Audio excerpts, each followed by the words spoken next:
impressed. Can you multi-experience? Multi-experience? Yeah, as long as you have the hope to spend it. Yeah, I am aware, but I'm talking like because you can multi-experience, can you dip into the same experience? No. Twice. No. It has to be 2 separate experiences. And you can use someone else's experience if they're willing to spend the hope. Correct. As long as they're giving you advantage, of course. Or assisting you in some way, I should say. Yeah. Alright, hang on. Okay, this deck... I still need to get over Kaiser. Because I was literally thinking about it. I was like, how in the world can Kaiser help? He's literally surrounded on all sides. There's no way he could break through that crowd. Unless I use the crowd. Crowd is my weapon. You are the instrument of my destruction. There we go. Go. Do God's work. It was kind of great that we were just not giving you fear. I know. Holy shit! I got some at the end. But... You got infinite fear still. You aren't even using I'm it. just saying, imagine a party of I'm like hoarding 6. it because I need to use it for the next big thing. That's the other there's thing, no and it's like- downside to you not getting fear. That's the other thing. Imagine a party of 6 Aetherises. Imagine, I was saving it. But Why think I'm about saving it. They're Think just about like, it, Tree. yeah, so You 6 got times for per session we roll fear. By Hope. stealing Now- from now Rather that's a hope. than you That's spent actually a for hope. fear. Oh yeah. You got more fear. Well, that's kind of the trick of the DM game is for like there's ways for me to generate fear, right? But in order for me to generate fear, I have to create something interactive for you guys, right? To make you roll. So if I DM, I get fear, so I can DM. So it's It's a vicious cycle that took years to perfect. Only other thing. Gosh, I always feel like I'm just getting into like everything, and then when like we end, I'm like, okay, cool, we can pick up next. months. I think that every time And as well. I'm like, We're getting into the story, guys. We're getting in deep, and it's over. yeah. It's Once fine. we're actually comfortable in what we're doing again, we're like, okay, this is planned. This is where we're going. Guy, because I have to spend so much time like recapping like all this, and like right now I feel good. I'm like, cool, I know what everyone knows. I'm back in it. I have a plan on where we're going. Yeah. Oh, this one I at least know where we We are. are going to the Father. That's not a question. I was so on the fence if you guys were going back to freaking you guys are in Runeria or Runeria type environment. What's your city's name again? I I forget. thought it was Runeria. Is it Runeria? Yeah. Let me look it up for you. It is Runeria. I don't remember. It's Specifically that was something else. Elysium, Elysium. which is Elysium. inside the continent Yes. of Runeria. Yeah, it says yes. Elysium is the Yeah. capital of Runeria. Yeah. That's what it was. I was like, "Are you guys going back there?" That was my original goal, and then you were like, "Nah, don't do that," and I was like, "Alright." Greek mythology. Yeah, you guys like in one way you guys aren't ready for that. I agree. You were asking Yeah. what I would do, and I was Yeah. like, all Are you things freaking equal, I would cutting do my that. item Yeah. page? And then I was thinking like, where's Adruis? Where is he? I think he's in the inn. Right? He's in the inn. I'm gonna kidnap him. Fear. Don't worry about it. I just love how I literally see out the corner of your eye, you just, and I'm like, Because I needed him to go wherever you guys were going next.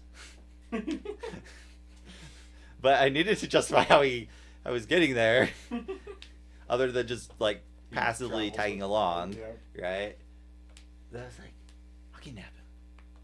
Probably part of the reason you didn't want us to get too far this session is you're like, I wanted to leave it open for him to get back in a bit. Yeah, it's like there's a lot. Like I could bring back in every character technically.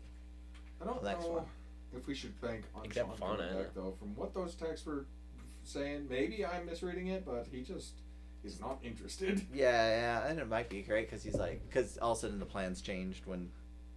Like, he's like, I can't make it Saturday. I'm like, oh, cool, we're playing Friday. And he's like, oh, sweet, can't make that either. Yeah, and then later all of a sudden the plans change. It's like, oh, that's weirdly. The birthday that he couldn't make it to it because it was on Saturday got changed to Friday, so we can't make it once we realize it was changed. I was reading it Hey, as we moved D&D back to Saturday this week. Unfortunate. Some people couldn't make it Friday, so you had to.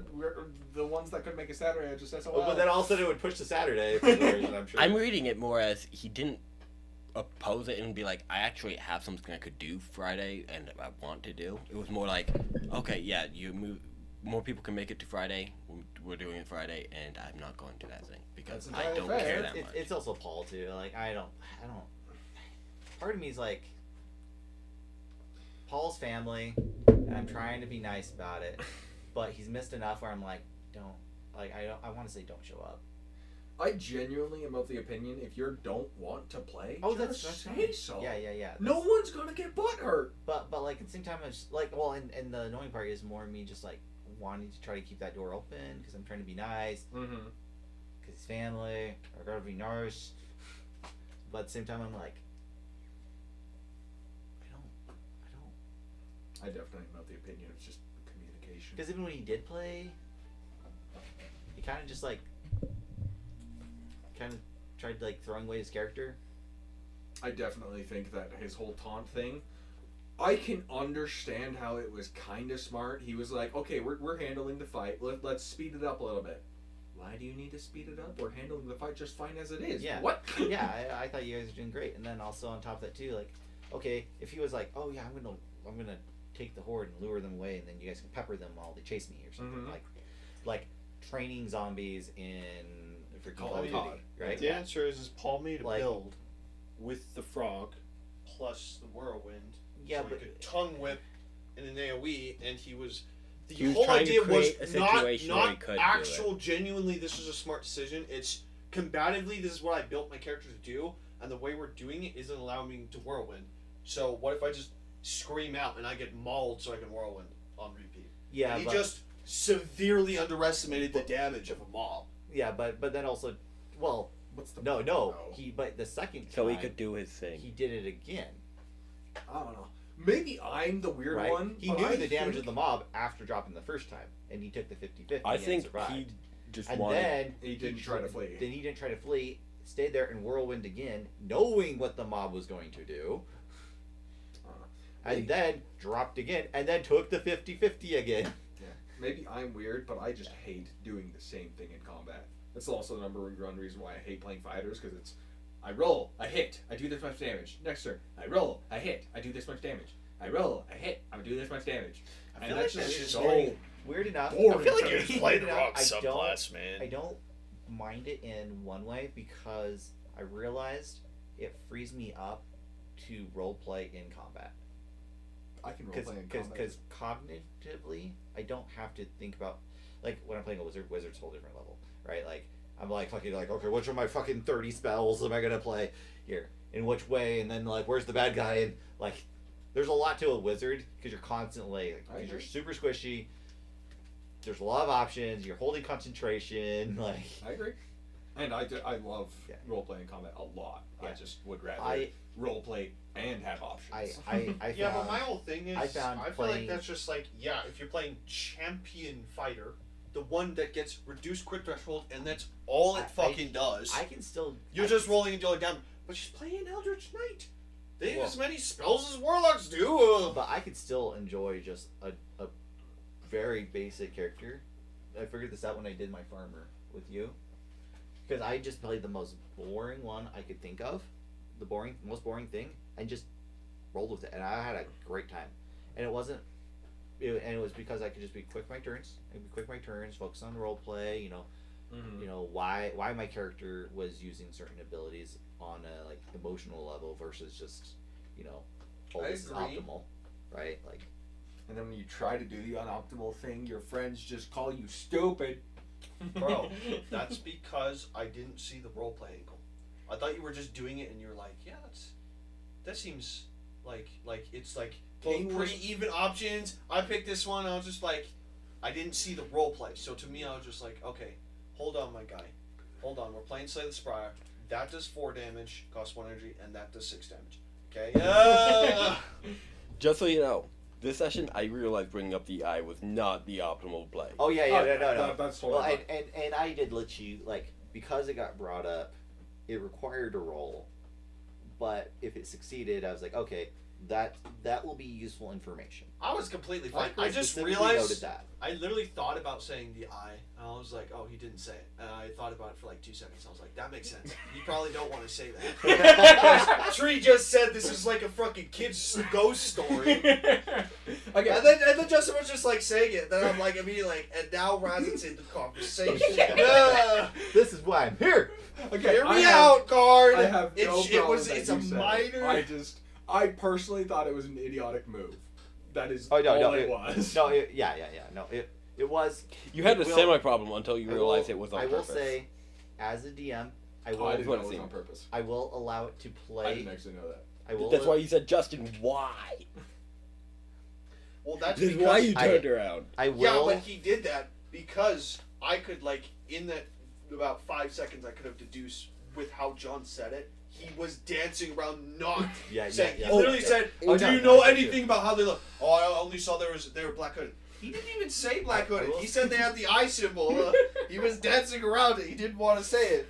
I will say I was a good dodge on changing your name thing. 'Cause Uh-huh. I was like, are you gonna use your name here? No. Because No. these people probably know. I know they would. Royalty. I thought it was a good dodge, just being like, yeah, I hired him, and maybe I wouldn't know the name of the role. So Yeah, no, I was no, just okay. like, shit, yeah, what is your name? That's why I was waiting for it. I'm like, okay. I And was then gonna- you just hear, I'm like, okay. I will admit, I Okay. literally opened my mouth to say Sarah when he started talking. That's like, this is Terry, and I was like, oh no, it's Don't in say Nate's my hands name. at this point. Brother, And I'm then playing they- and then persuasive they class. stop. I'm gonna Yeah. think through what I say. Yeah. I was In unsure. fact, I was actually That surprised was when good. you actually said you Good. were gonna whip up in the tree. I thought you were like trying to like hide the artifact. I'm like, nah, I got a plan. I'm gonna talk it Like over. in one way, it might have. They're not. They're gonna let me through the gates, and they're not I even will gonna say, question in it. one way, if you would have let me know, it might have made it easier to get an audience. I agree. I 100% agree. But then I also would ask more Uh-huh. questions. Uh-huh. So that was a good one. It's a good My one. other I thing like is, it. is if the guards let the other I'm dudes in, I'm giving you your do kudos. we know if the guards are on our team? I want the guards to know as little as possible, but still let us in. So my thought process is Elena is not stupid. She just has bad luck. And so my thought process in that regard is like the assassins are still looking for By her. the way- She knows that. And the This is so assassins clearly have inside information. So there's not really a benefit to drawing the assassins here at this particular time. I So would let's love hold this. it off. What? I would love this. +2 to damage threshold. Sheesh. Isn't And that it the- does damage? It's a weapon. It's a cloak. It's a weapon. It's a fighting cloak. Hold I on, know. what? It's a cloak that does a D4 physical damage one-handed, and it stacks on. It's a cloak of smothering. You smother them? I think. Oh, it's literally Doctor Strange's cloak? Yeah. No. I think it's Doctor Strange's cloak. That's how I think about it. It even looks like it too. +2 to damage thresholds. What is? So does that mean? Oh, it gives you Your minor +2 to your Yeah, minor yeah, damage. threshold goes up. It's effectively a defensive weapon. It's a one-handed It's- cloak. I mean, a it's shield. like shield. It's like a shield. Yeah. it's literally just a shield. But it's an offhand weapon, so you can only have you can't have a two-hander. As By the way- secondary. I think this is fine. I was playing as if this is fine. I can use 2 secondary weapons and have just one of them be my main hand wet, right? Because there's no reason why you shouldn't be able to, except that the website doesn't allow me to. Because I was just gonna have my whip in my main hand, even though it's technically a secondary weapon, which to me makes no sense. See no reason not to, especially because second hands are usually weaker. That's So my thought. literally, process the only exactly. thing is it's going to deal less damage. Correct. Depending on the effect, as long as there's no like special effect that's really like. My dagger gives +3 to my primary weapon. But that's his it. primary in this It's second a hand whip. whip that Yeah. has no effect. Yeah. That's what I meant. Like if your secondary that you're using your main hand has some effect that you're doubling that only existed on secondaries. Or, Like- for instance, if you're using the 2 daggers and you're main handing it, so they're both giving a +3 to the damage. That would be a little. Yeah. I- That's what I'm saying is like those don't exist, because I think the point of the +3 Is that you're dual wielding. Yeah. You're hitting the dagger at the same time. So you can't dual wield 2 things that give you effect. Correct. Right. Yeah. I 100% agree. But yeah, I was just playing as if I would wield my whip. Now there are primaries that also give you effects. Correct. Right, but they're just different. It's types just of that it's effects. balanced around there being primaries and secondaries. Yeah. That to me So- made no sense. so Like, that's why fine. the hell can I not use just 2 secondary weapons? Mostly That probably for exact reason. That exact reason we just said. Bro needs an improved whip sword. True. I just need any of the improved whips, honestly. They all look cool. Yeah, guys, I need that tier 3 advanced cutlass. You fucking bitch. Where you rolled the D8 and you're like, that's still 15 damage. I was like, NANI?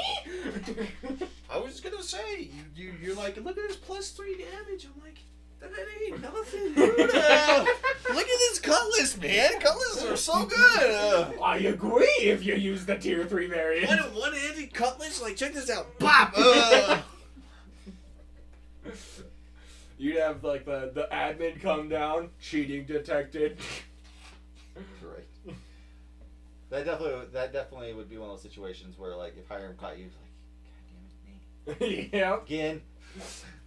Brother.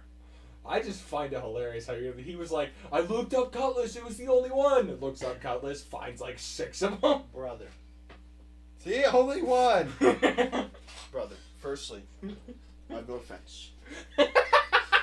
The only thing I could say is when I looked up Cutlass, like the slide menu, you know how it's like you can only see like 2 at a time because your search bar is like taking up the whole fucking screen. This Except would be Advanced critical to Cutlass have. was at the bottom. You just Yes, but because of the way I pulled it up, it was This is already also scrolled pretty down. cool. Oh, God. So the only one I saw was the bottom one, and I didn't realize it was scrollable. By the way, also It was just Cutlass. for the fun of it too, I'm probably gonna dangle like occasionally in a shop. There's gonna be like a tier 3 or 4 item just hanging out there that you won't be able to afford, but it'll be hanging out there. No, Terry might. He's going to take about. 5-figure discount. But you know where the item is, so if you need to come back and buy it, just notate that. 5-figure discount. If a guy's got a tier 4 weapon hanging out, good fucking luck. 5-finger discount tree. How many lives do you have? Oh, I was gonna say I have a cat, but it's a wolf. Yep. It's an owl wolf, technically. You're gonna sell your owl? If he was willing to pay me his life, I might have considered it. Tier 4 weapon for your wolf? I can change subclasses, no problem. No, I'm kidding. Alright, awesome. I got the tier 4 weapon. Yeah, this is a pen. My flourishes are going to be god tier. This is a goddamn pen. You wanna know the hilarious thing? My brother was basically asking if he could like buy my computer or something, and I was like, it was something along the lines of like, yeah, I'll trade it for a pen. And I was like, it's gotta be a worthwhile pen though. And he looked it up, and apparently there's a pen that sells for $12,000. And he was like, this pen, and I'd be like, sure. Dang. I didn't actually, but yeah. Yeah, but like. I didn't realize there was a pen that sold for that much money. Yeah, I mean, like when you get to like really high precision, like it's like handcrafted and all this stuff. Like It's like handcrafted fucking gold they're inlaid almost ruby always gem made on the in back. like Japan or something. Yeah. They're almost always in Japan. I genuinely was like, even if that pen was worth its weight in gold, it still wouldn't cost that much. There's rarer materials than gold. A bit rare. There's like a ruby diamond that now like. Oh, I just saw the like diamond. I'm talking about weird things Something- like dark matter. Like Mhm. like a ruby colored a ruby pen made of colored dark diamond matter. is crazy valuable. And this is a pen made of dark matter. Where'd it go? It met actual matter and disappeared. Or no, that's antimatter, not dark matter. Yeah. Where'd it go? It repelled off my hand, is now in the. It's gone. Who knows? It's dark. No one can see it.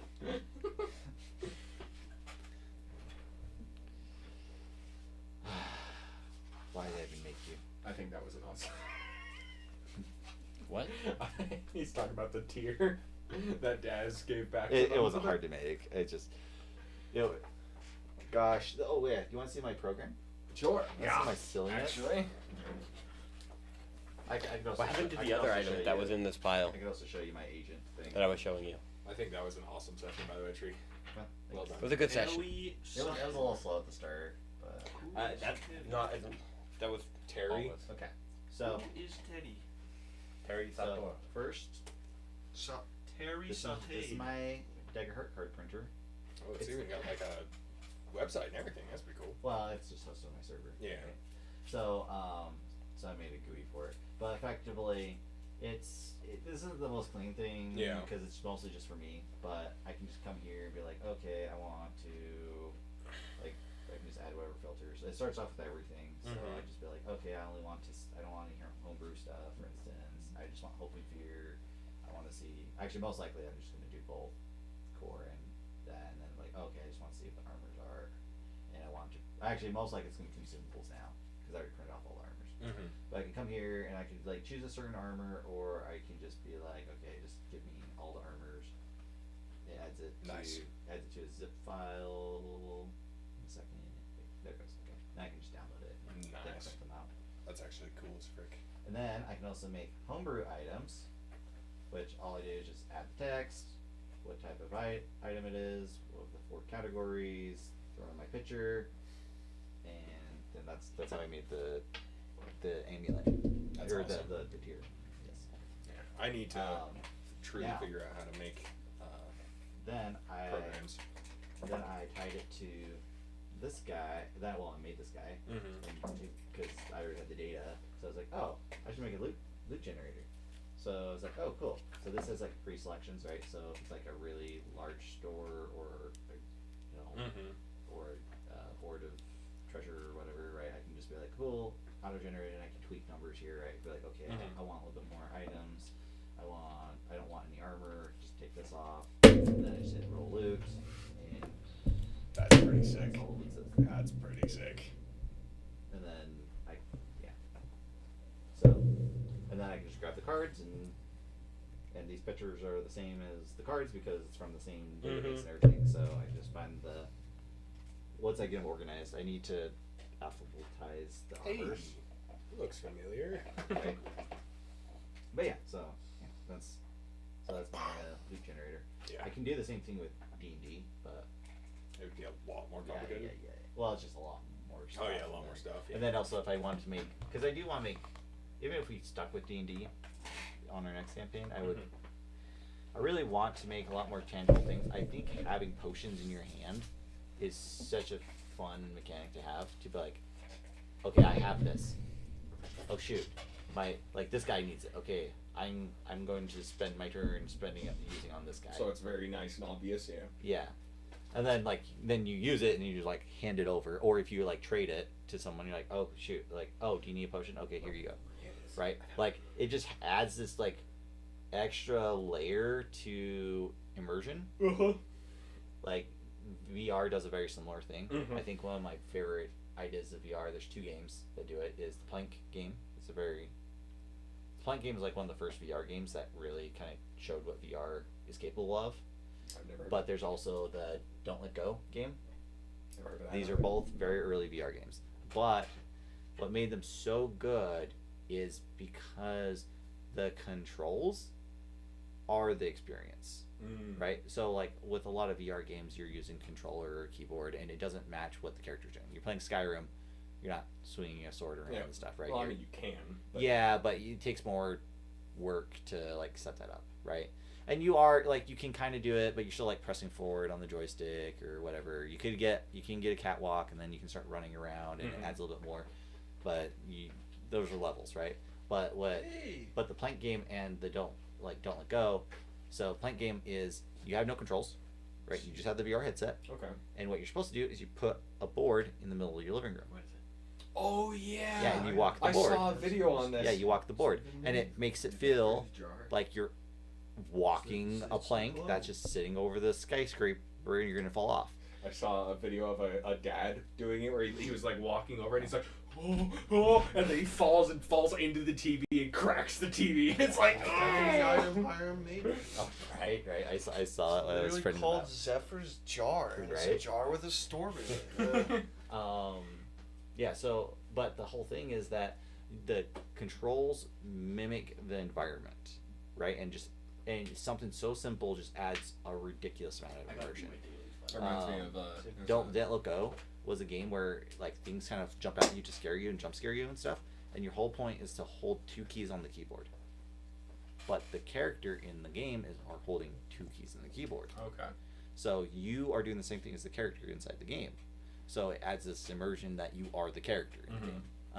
Elite Dangerous was a good experience for me too because I bought the stick and throttle. Oh yeah. So and Dude. it doesn't track your finger movements, but what it does do is it if you have the right controls, the buttons it presses the buttons you're pressing.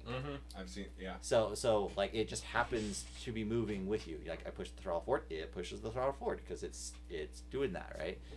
So and then like so its hand motions would match my hand motions even without hand tracking, and that just added such a high level of immersion to that game. All of a sudden, I was like, oh, this is so cool. I'm jacked. There's a game called it's called Close Your Eyes. It's another VR game. I don't think I know that one. The basic premise is you are effectively watching a movie about someone's life, Okay. but every time you blink, it does a time skip. Oh shoot. Okay. And so the whole point, if you are enjoying what you are currently watching, it is a fight to keep your eyes open. Because if you blink, you move to the next scene, and you do not get a choice. And I currently own it. I just haven't played it yet. Yeah. Because Like I want you to. yourself blink? It's And the, somehow it literally detects eye it? tracks. Do you It- own it on it's- Steam? it's the idea that you just like I'll You just steal it. you have blink to have a VR and headset. your I life have just VR skips headset. ahead of you. Then yeah, go ahead. It's the whole idea like you blink and just your life just skips ahead of you, right? It's literally blink and you miss. That's Yeah. literally the basic premise of the game. Yeah. Yeah, I've wanted to. I know next to nothing about it Yeah. other than that premise, Yeah. and I want to play it. But VR headset? I do. but I want to. I've been so lazy. I haven't set it up. It's been in my closet for like 2 years. Mine so- takes like no setup. You just plug it in the computer, plug it in. Same. So Done. ultimately, I want to try to add a little bit of that to D&D. TTRPGs in general. Right. I have like 20, and they're all good. Do you have Super Hot? Oh, yeah. Yes. Super. Actually, have to buy Super it. hot. no, I do not own Super Hot. I own Arizona Sunshine, which is like really good. It's good. I can never really get anyone to like really play with me. We have 2 VR systems. So I'd be I down. try to get Kayla to play with me all the time, and she wusses out after a little bit because Dude. she's not into like the zombie thing. Me and my friend got up to like level 3, and I think there's 5 total levels if I'm not mistaken. Yeah, I think we We I made think we it always in- entered the mine. Yeah, that's actually where we made it. Yeah. Was we finished the mine. Yeah, we never finished the mine. We always get like I've gotten to the mine like 3 or 4 different times, and we just never finish it. Elven Assassin, I really like. It's I've good. seen you play that. I've played that. It's a good chill like time. Like okay, it's kind of chill. My only problem with Elven Assassin is I don't know why, but doing this is such a fucking workout. It's not even an arm game when you get high levels. It's a leg game. Oh, because you're running? You're dodging. Oh, so much. dodging. That's You're right. dodging so many axes all the time, unless you're really good at headshots. Mm-hmm. Which those people that are really good at the game, they're really good at headshots. I've watched like occasionally, like rarely I'll jump into a random lobby, and then I'm just like watching like, the fuck? What are you doing? What level are you? You can go to 4 digits? I'm still at 2! Elven Assassin was fun. Yeah, I agree. especially since it's a co-op experience, right? Mhm. So I Elven Assassin's pretty top tier for me. Raw Data is really good too. I think I've heard of that. It's a little messier, as long as like well optimized in that regard, but like it's got some pretty fun options. Pistol Whip, good time. Oh, Pistol Whip's great. Yeah, time. yeah, I Pistol Whip's love good time. Pistol Whip. Freaking the campaign. Oh gosh, it's so horrible when you do that level with when you don't have guns and you're just dodging the whole time.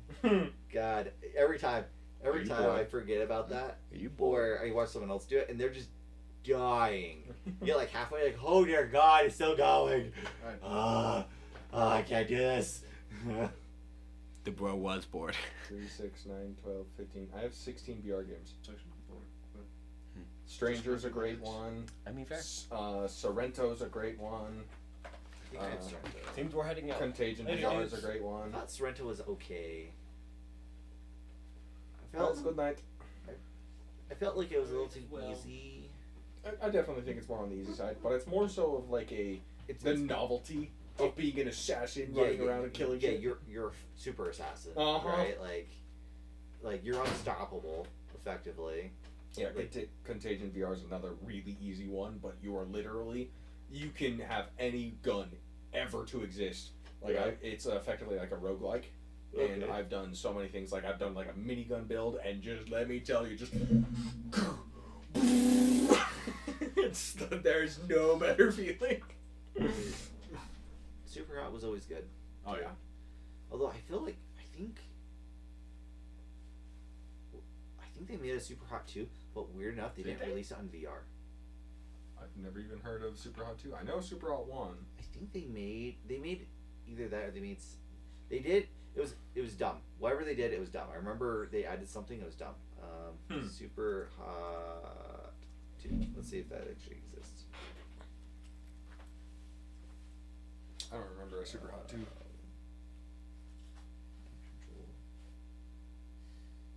Control Delete? That doesn't sound like normal Super Hot. Yeah. Sequel to slow motion is delete, released in Steam. It's right there on Steam. Yeah, I was just trying to. I want to say it never got released on VR. It does have mixed reviews, but it does have very, very positive beforehand. Yeah, but VR's not in here. True. Yeah. I've never heard of this game.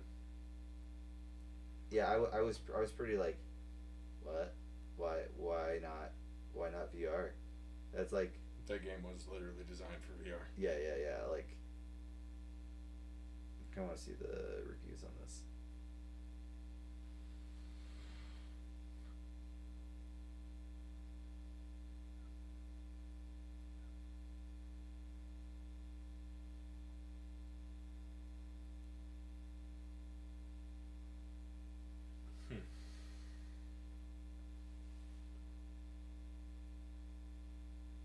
Yeah, ultimately, it's not worth it.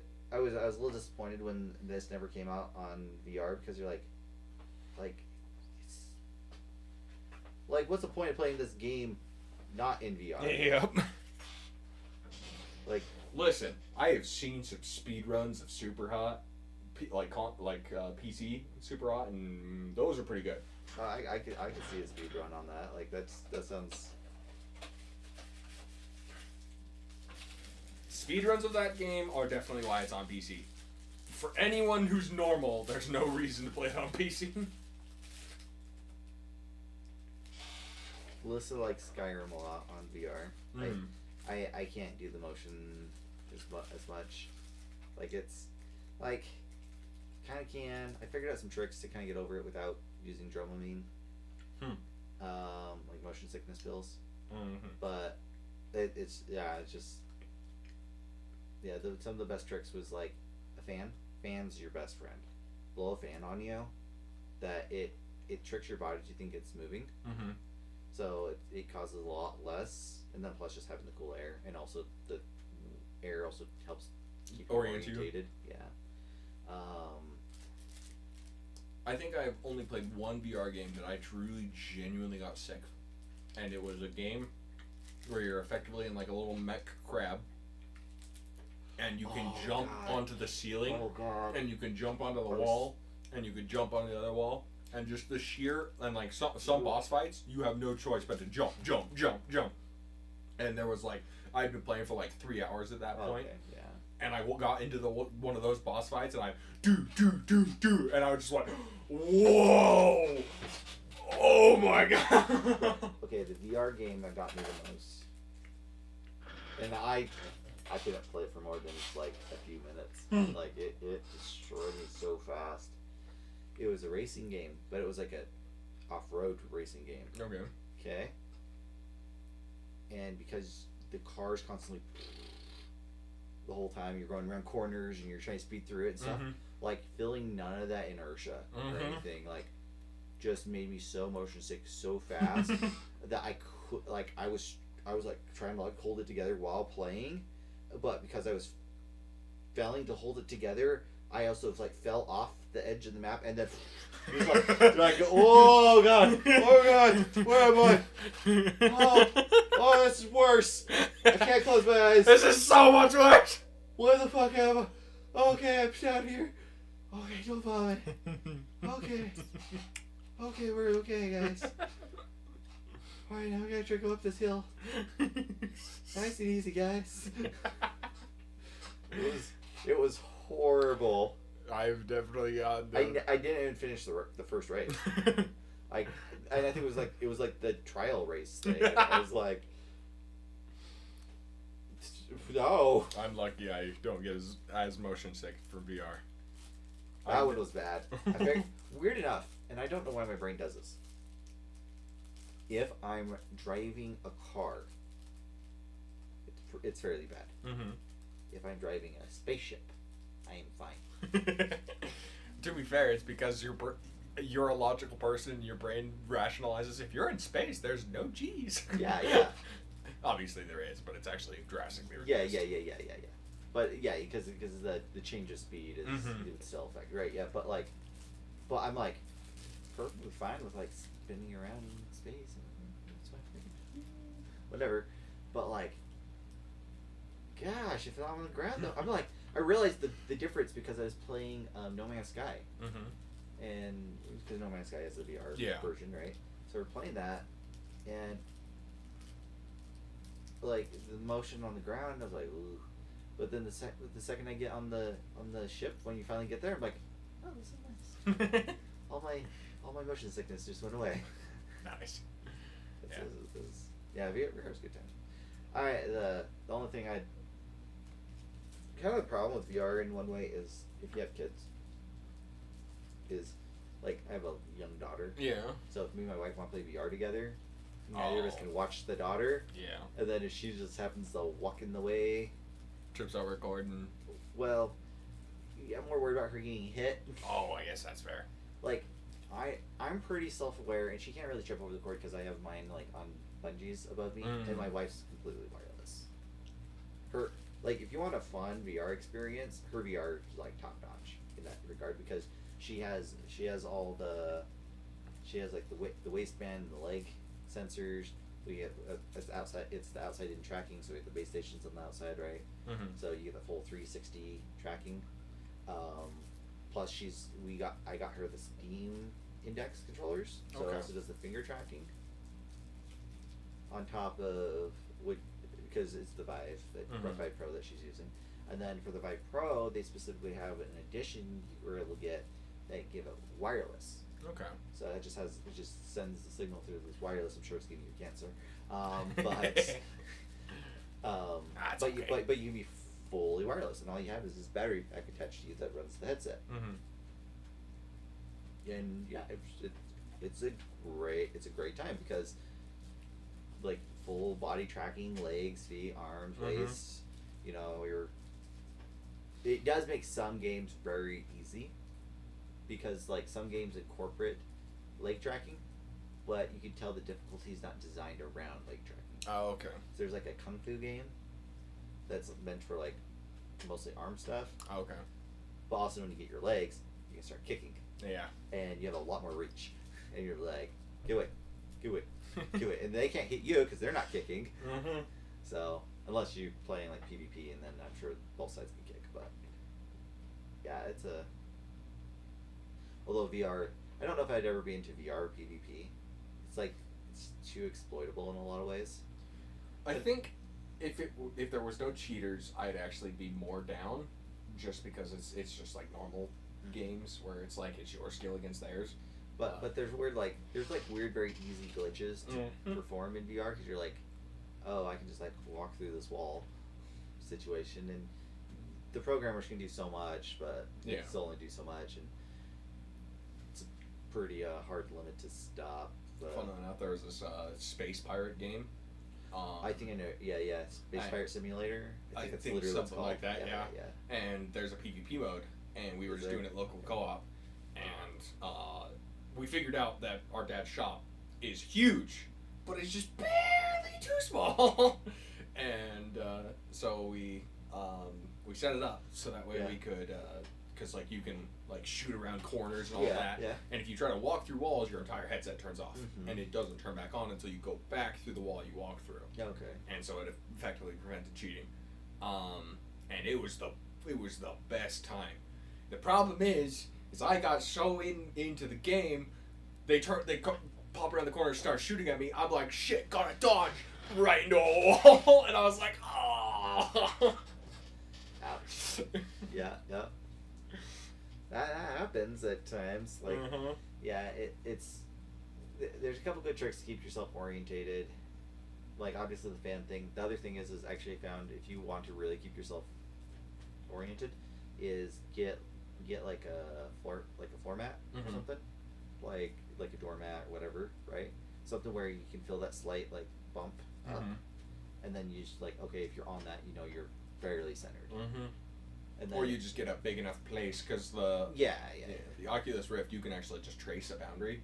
The problem is that game had preset boundaries. Well, that's like I have the Index and the Vive Pro, and they trace boundaries too, okay. and that's the outside base stations. Oh, okay. So, and then so your limit is just how big of the room is really, depending on what version of base stations you're running. But no, it's well actually I will say. And it's impossible to beat this. The best VR experience was when I went to freaking The Void? the Void. Yeah, I went to the Void too. that was a great time. Which one did you go to? It was the one in Florida. It was a Star Wars So one. we had the same one. Actually, we literally went to the same thing. Oh. But I did the same exact because it was the one where you finally find the guns and then you have to like fight storm. Like, And you hold the Red line Trooper. and all that. Yeah. And Okay, me. Okay, so what's your story? Because me and Kayla was a funny start. So we actually went through it twice just because we thought it was that fun. But the first time, I genuinely thought we could die. And so I'm over here dodging blasters, all that, shooting the stormtroopers, all that. And my mom was just standing there taking blaster fire, and I'm just like, oh, well, that's an immersion killer. But other than that, when Darth Vader, oh man, that was You're like, so like shit, we're gonna die. We're gonna die. And it was very good Star Wars type style of them like coming through and saving you last minute with this like almost ridiculous way. And it's like, okay, cool. This is good. Now, we had a funny start. So we found the guns. I was like, oh shit, we can probably pick these up because I know a little bit about the Void. Yeah. I was like, yeah, we can pick these up. This is nice. Okay, we're on a stealth mission. We probably shouldn't shoot this. I'm just thinking this to myself. And then Kayla's like, yeah. And all the alarms go off. She shoots a random gun. We're in a stealth mission. She's like, I didn't think I was gonna fire. That's awesome. And then that's how it all unfolded from there. But, I don't remember because I think we as a group did a stealth mission like up until you're forced to fight, where like the stormtroopers actually see you. yeah. Because like I found the guns first, and I was like, guys, guns. Don't shoot them though. We're on a stealth mission. I had the same thought. Kayla was like, there's no way. That's And yeah, awesome. but the alarms go off Mm-hmm. as soon as that happens. I figured it out in the second one because, funnily enough, you know the door you have to hack. Yeah. So my brother, I was telling him the code because we'd already gone through it once, so Yeah. I already knew how to do the code. I was like, okay, this, and he's like, and it blows it up and it opens the door, that's and great. it's so good. That's great. And I come around and like, how did you solve that so fast? I see the destroyed console, and he's like, I just shot it. That's great. So like, yeah, we didn't do that. I did the puzzle. So initially I was having Kayla do the puzzle, and then she just wasn't. She kept messing up the puzzle or something. We were just there like, come on. do you want me to do the puzzle? And I'm just like cover fire the whole time. I'm like, do the puzzle, cover fire, puzzle, cover fire.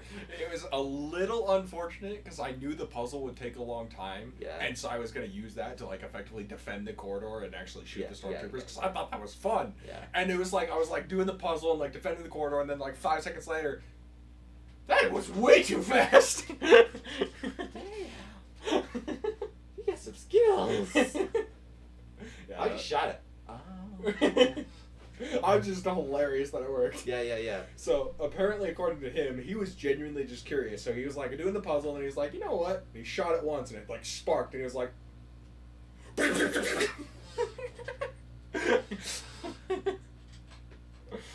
But like that's a good VR experience. Like That's do a stuff like great that. VR experience. Freaking yeah, no, that was yeah, I definitely don't regret doing that. Like it was great. It's like in one way it's not worth the money in a way 100%.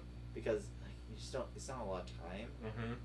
That's why I wanted it to take more time, and when he did it faster, I just got sad. Yeah, but at the same time you're like, yeah, okay, like it's still good. There's also a VR series for Star Wars. So if you like Star Wars, I've played all three. Yeah. I haven't. I think it's a great time if you have not. Yeah, I don't think I've. it's glorious. I think I've played the first and second one.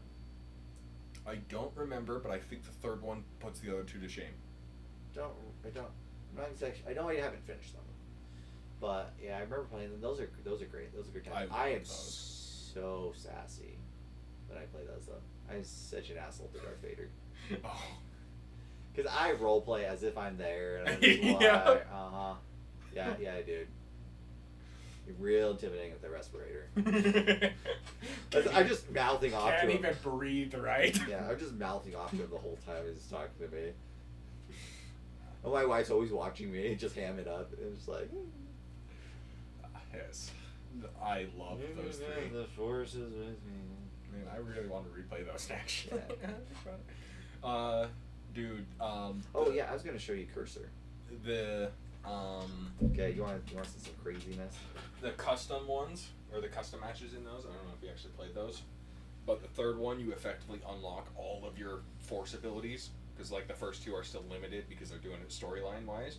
Third one you have all of them, and holy crap, you crank that shit up to the highest difficulty, and it is the best experience you've ever had. Where you're throwing lightsabers, you're grabbing a blaster, and you're launching it, you're dodging things, and it's so awesome. I don't remember. Oh wait. I think I opened it this way. I'm recently doing a thing, and I'm trying to open the ID to make this work. Yeah, I come here and go open my workspaces. Is Cursor how you make your projects? Recently, that's what I've been doing. Yeah, I've used Visual Studio Code, so I don't know what So Cursor is what you call an orchestrator for Okay. AI. I use VS Code as well. Like that's typically what I do my actual coding in. Okay. Right. So I'll still come into here and do things every now and again, but kind of don't need to anymore. So let's think here. What do I want to do? Here, I'm just gonna say can you clean up the UI for my role or my what do I call it? My loot generator. Okay? Very vague. I do have a question for you on Kayla regard. Should I talk to her about my character or no? I mean, Because like if she's having a problem with it, I can change. I don't think she's having a problem. It was mostly me, just between me and her. Okay. Because it was more of an argument of like, she was presenting an argument. I refuted that argument, and then I was like, okay, here I'll show you evidence of why I'm right. Okay, and then she would make her argument, and I'm like, okay, where's your evidence? And then she would show me evidence that supported my point, trying to find her point. And then it just became an emotional argument. And then it became a whole thing like she didn't want to admit she was wrong. And I could have just dropped it and just whatever, she doesn't need to be right necessarily. but at the same time, I was like, you know what, fuck it, you know, just like I'm not having you gaslight me today. I'm right in this case. Fair enough. And then yeah, it was more of a me and her thing than it was a anything else. Okay, so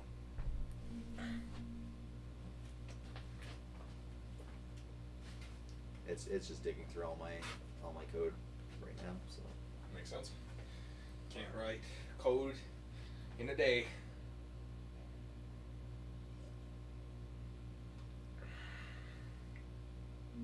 Rome wasn't built in a day.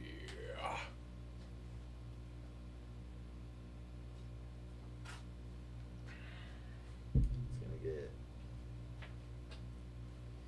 So and actually, I should probably yeah, because I'll have to host it separately. So I guess we can see the before and after fairly easy actually. 'Cause I can run them both.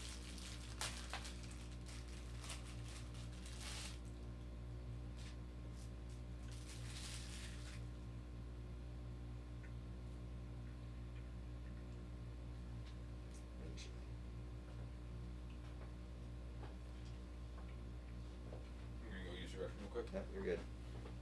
It's mostly just waiting. Mm-hmm.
should just finish this and then.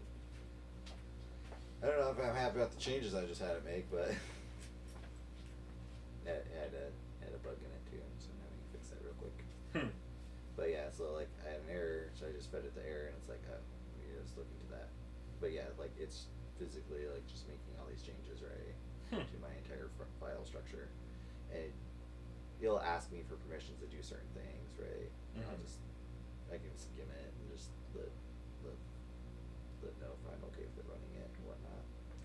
I have it like trapped in an environment, so it's pretty hard for it to like do anything. Even if I were just like let's really say yes to everything without looking at it, like most likely nothing would happen. But that's not good practice. But like, but yeah, it's just going through like. Just like checking everything, checking for errors, and like I gave it the one prompt and then give it an error that popped up after it did its thing. Right, so now it's like it's compiling and wanting to do its own tests and make sure everything's working. PowerShell is being in quotes, requiring tests and file instead.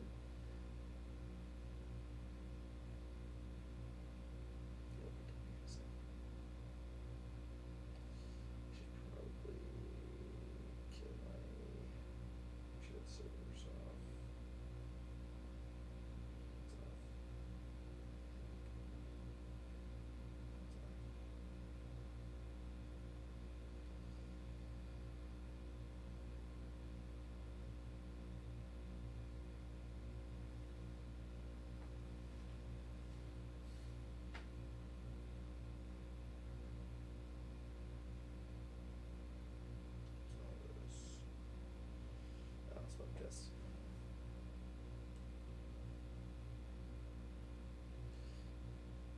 Crash is fixed. The app runs clean. One config warning shows it at startup. Clear. Your thing. So why didn't you just fix it in the goddamn first place?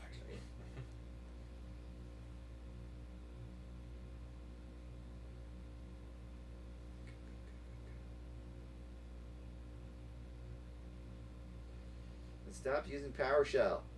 It's like PowerShell's not doing a great job. Well, then stop it.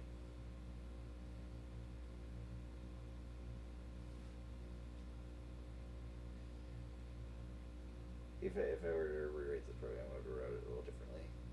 Initially, I wasn't planning it to be what it is.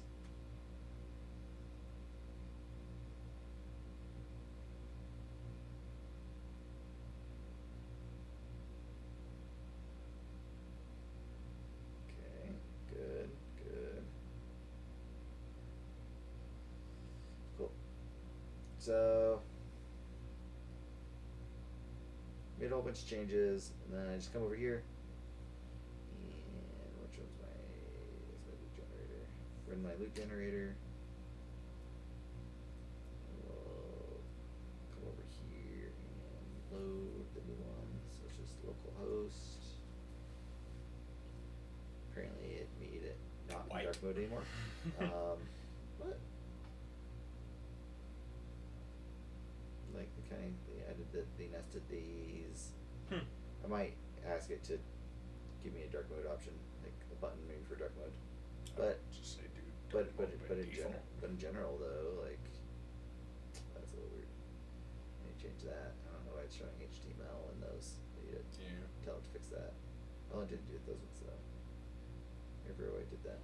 But yeah, I could just be like, hey, some of the items are showing HTML inside the descriptions. As far as I can tell, it's because it missed. Because that /div is the end of a div line, so it did the start of a div, but it failed at the end there. I wonder if the armor and weapons work, but for some reason it broke the items and consumables. So if I like say if I add more consumables, I wonder if it's consistent. See the item. Yeah, it looks like it just failed with the div class. Yeah, but on only items and consumables specifically. So like I have to it's probably not a hard fix, but like I could have it fix it real quick. Right. But yeah, like that's pretty freaking cool. But it's just how like hands off it is. It's kind of scary in a way. What is gonna eat? But like, I don't have to code. I was like, on the one hand, On the consumables. on the one hand, if you're doing it as like a hobby, that's a great idea. If you're trying to do it as a job, though, Yeah. that's where it gets scary. And well, I use this for my job too. I don't. Well, okay, and to kind of take it to another level. Okay, right. So this is like level 1 orchestrator AI. Mm-hmm. Next level is for me, because I give it access to certain folders, right? But you can even give it access to certain permissions within your company. So, for instance, I can give it access to my Slack, Mm-hmm. and a lot of people do. I'm a little iffy about giving it letting it be able to send messages on my behalf. Mm-hmm. There's a good use case I have for it that I kind of want to do it, but at the same time, I'm like, I don't know about that. So, Might but, get you like, fired. but I can give it access to a lot of stuff. And so these are what they call MCPs. So you know what an API is? Yes. An MCP is effectively a outer layer for APIs, but it's effectively the middleman between an LLM and an API. It's effectively like, hey, I have this group of APIs and tools you can use. This is how you use them. That's what an MCP is. Okay. And then the AI can communicate with all the APIs through that. Nice. And then you also have what's called skills, where like it'll start storing, like you can train it off of like certain, like effectively certain prompts and stuff, and be like, hey, I want you to, while I'm using you, I want you to learn how I prompt and get Mhm. better at understanding what I mean when I send you messages, and then it will That's pretty cool. acquire that data over time and acquire a skill to do that. And you can make skills for pretty much anything, right? For it to just train against like you want it to be able to do a certain thing better, right? And then you can just toggle skills based off which AI agent you're having to do what task and everything. So you can give it access to all these programs and like, so we have also Glean at eBay, Mhm. and it literally checks. It has access to all the Slack channels. It has access to the wikis. It has access to your email. So I could just be like, hey, Glean, do we have any information about how to set this thing up? And I don't have to dig through all these wiki articles or anything. I can just be like that, and it'll just, oh yeah, here it is.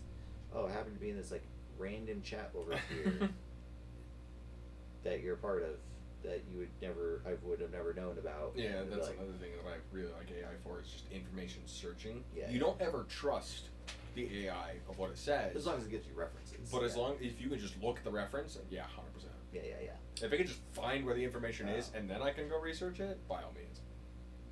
So you're on the consumables, the item descriptions,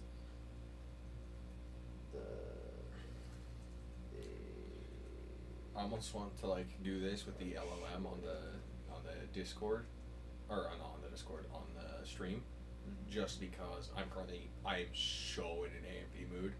Oh. I currently am enjoying it more than playing video games, which is saying a lot.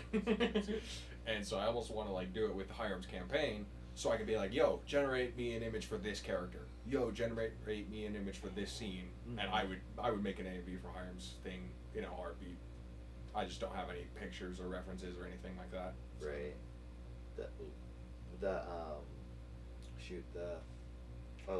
So there's a thing I'm thinking about making with this whole agent AI thing, and it might piss some people out of a job, Mm-hmm. but I'm not sorry. So on my team, generally we're just physical guys. Mm-hmm. Almost no one really knows anything about how the network actually works. However, neither does the networking team we work with. What? They just monitor, they don't really understand it.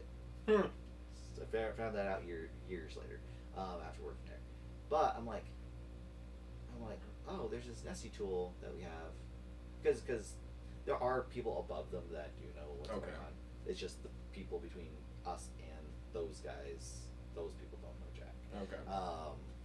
But yeah, so we had this Nessie tool, and they've had a tool similar to it, but Nessie is just the LLM version of it, Mm-hmm.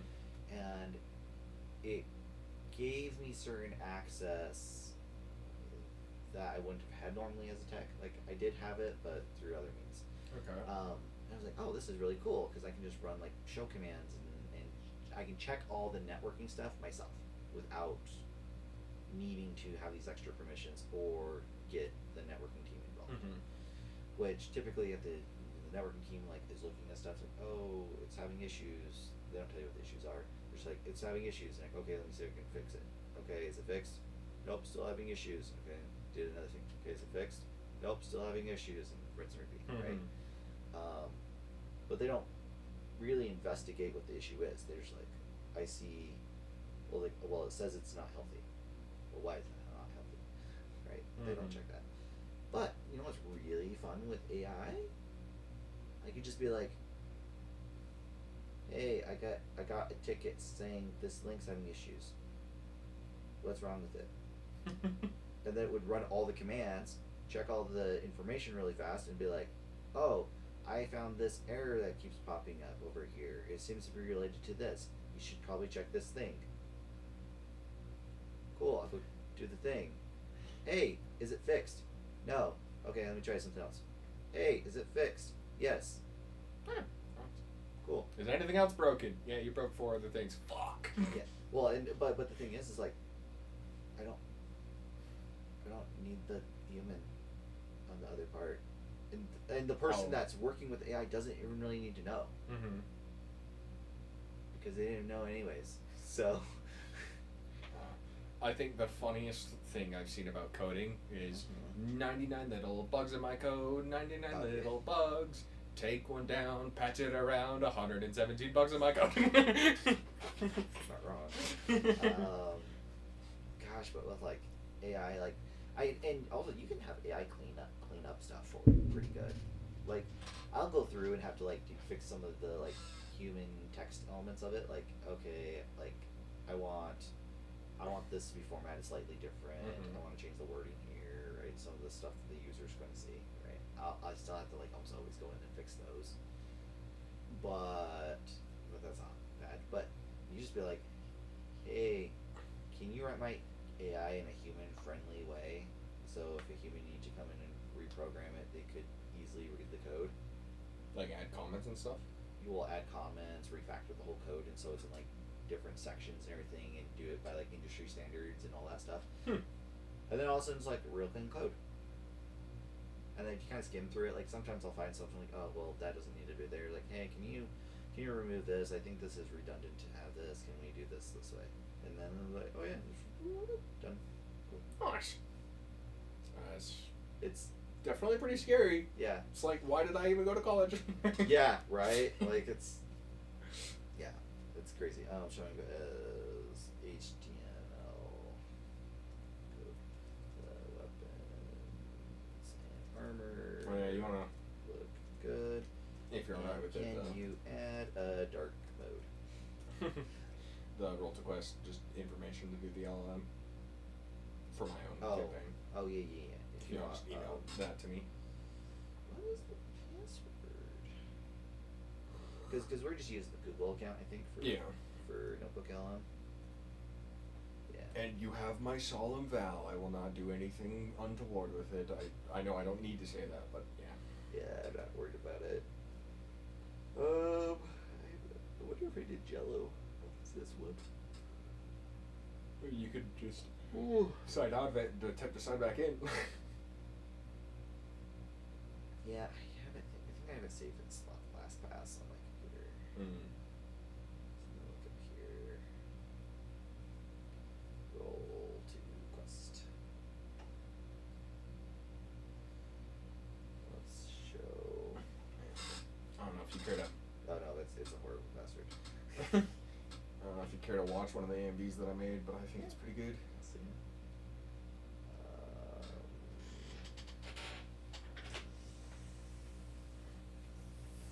I guess it's just email it to you. It'll be the easiest.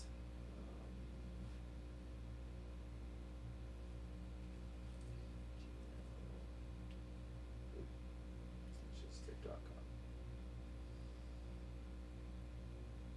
Booze.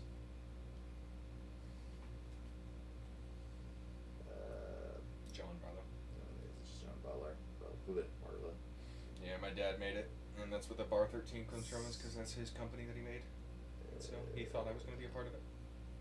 Nothing to see here. Hackers turn away. Alright, what's your video? So I got two of them. I got the 56-second one and a 2.5-minute one. I think the 2.5-minute one is better, just because it's a brief summary of our campaign thus far.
Probably a bitch to get some of these prompts to work out. True. Yeah.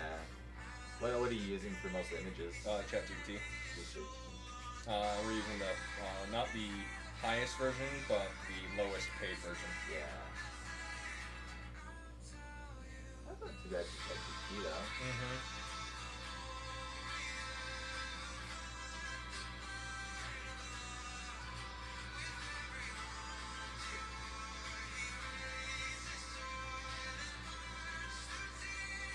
That would have been a hard one to get. Mm-hmm. Because getting it to just do subtle changes is very hard.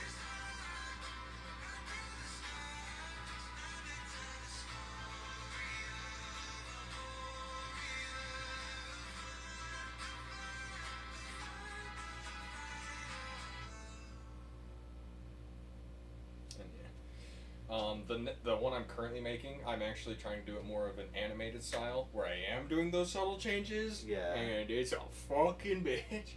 Because the biggest problem is, I don't know why it does this, but if a chain goes long enough, it will just completely ignore everything you said thus far and just do a random image. Yeah. And I'm like, why? Yeah. We were experienced that with when we were doing the intro video for the song we were trying to make. I don't know if you'll ever finish that, but like we'd see it like, okay, it looks good so far, and then all of a sudden play for a bit, and all of a sudden some random thing would happen. Like, where'd that come from? Like I'll get it where I'll set up the prompt, get like the basic image. I'm like, that's perfect. I'll have it change something, and I'll change it again to basically have it like go in sequence. And then like the 7th or 8th prompt, it will just do completely random characters, completely random setting, and it's just like so there's a thing called context windows when it comes to AI or LLMs in general. So effectively, your single LLM can only hold so much context before it resets, and I think that's what you're probably hitting. Yeah. By the 7th prompt, you're hitting the context window. So the best way I found to handle context window issues is you have to like with tools like this, with these orchestrators, they actually show you where your how much context window you have left still. Okay. But a lot of times a good trick is to be like, hey AI, give me a prompt that helps me continue the story, and I can give it to another AI, and then have it give you a prompt as its like final like context window thing. Yeah. And then it gives you the prompt, and then you can be cool, take this, feed it back into the next one, start over, and then start producing again. How I've effectively finished it is I just grab the most recent or the last image, just put it in a new chat, and go and like go from there. and that's like the whole context window thing. Yeah. Because like if you're on an LLM and you hit the context window, it will try to hand it off to the next one, but it doesn't but it doesn't really work. Yeah, it doesn't always, because it's not specifically like being like, oh, I need to give it all this information from start to finish of how to do the thing. It's just like tries to just pick up the task from where it is, and then but the next one doesn't have all the context, and now it's Yeah, I would love to do one of those for Hiram's campaign. You almost require pictures of NPCs, because if an AI has a template to work with, it is so much better than creating things from scratch.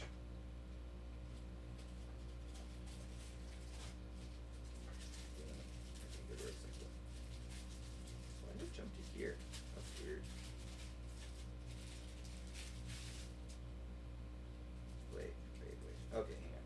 I think AI is just like taking over my computer right now. Let's not do that. I truly wish I was just a little better at video editing than I am. To just really added that like, pizzazz, but yeah. Like, I get it on that. Like, yeah, but at the same time, it's like, I mean, if you enjoy it though, like, you'll get better at it. Yeah. So I wouldn't worry too much about it. I did get a free version of Vegas Pro, which apparently is a really good video editing software. And I started with Vegas Pro, but Kayla, actually, if you ever wanted Adobe, like the Premiere Pro? the Adobe Suite, Kayla can get it really discounted. Okay. I think she's still got some family members she can go to. It's like 10 family members, and I think she's only got like 4 or 5 of them. But it's like 10% the price or something like that for. Yeah, Is it a subscription or just one-time purchase? It's a subscription still, but it's if like obviously you can get Sony Vegas for you can get one-time Sony Vegas, right? Like $300. I think I got it on Humble Bundle. It's part of their things. So, Yeah. Like that's how I came across Sony Vegas, but I'm specifically talking about Vegas Pro.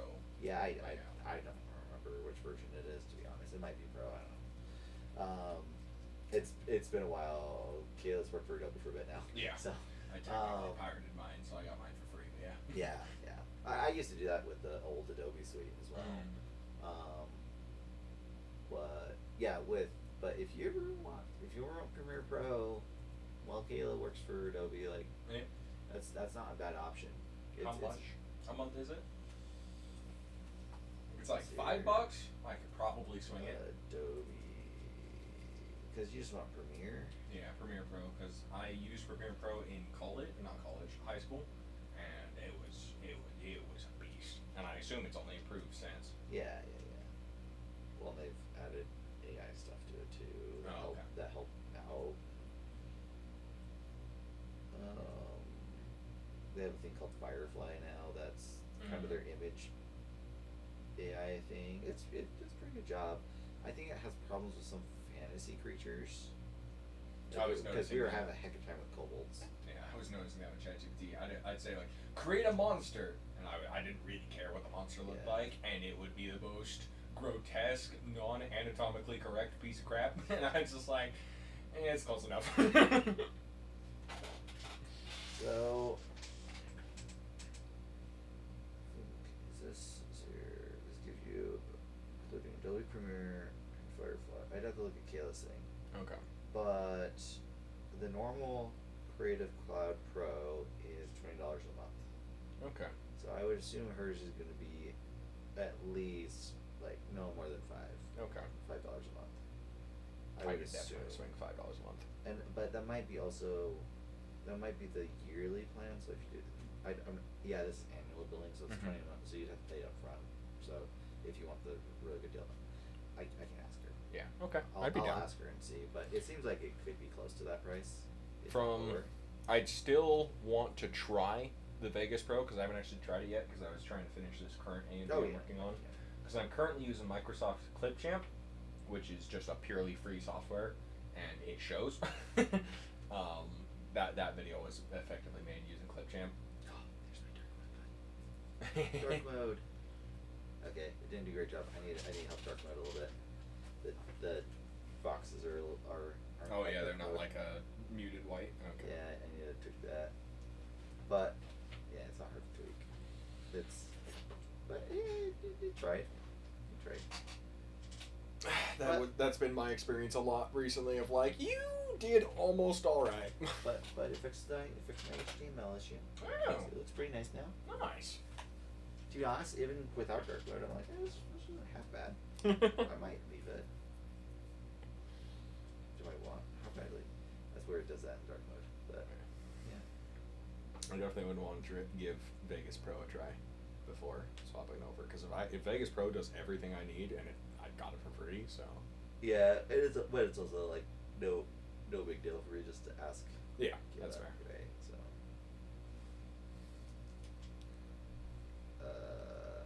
Oh, I found a bug.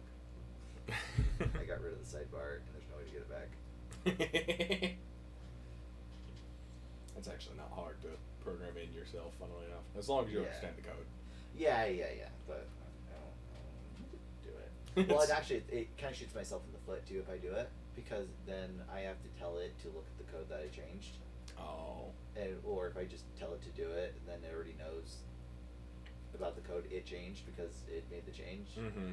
So like I either have, if I write the code, then I have to give context that I wrote the code, That makes sense. or it might do something that it, Bricks what you wrote. yeah, because it thought it was something else beforehand. Uh-huh. Yeah, so Unfortunate. yeah, so it's On the one hand, I'm like, this is awesome. On the other hand, I'm like, my skills would degrade so fast. yeah. Well, this is a benefit with me being a networking guy, Mm-hmm. is that I never really was. A coder. Yeah, like it was never a thing that I really need to focus on. Mm-hmm.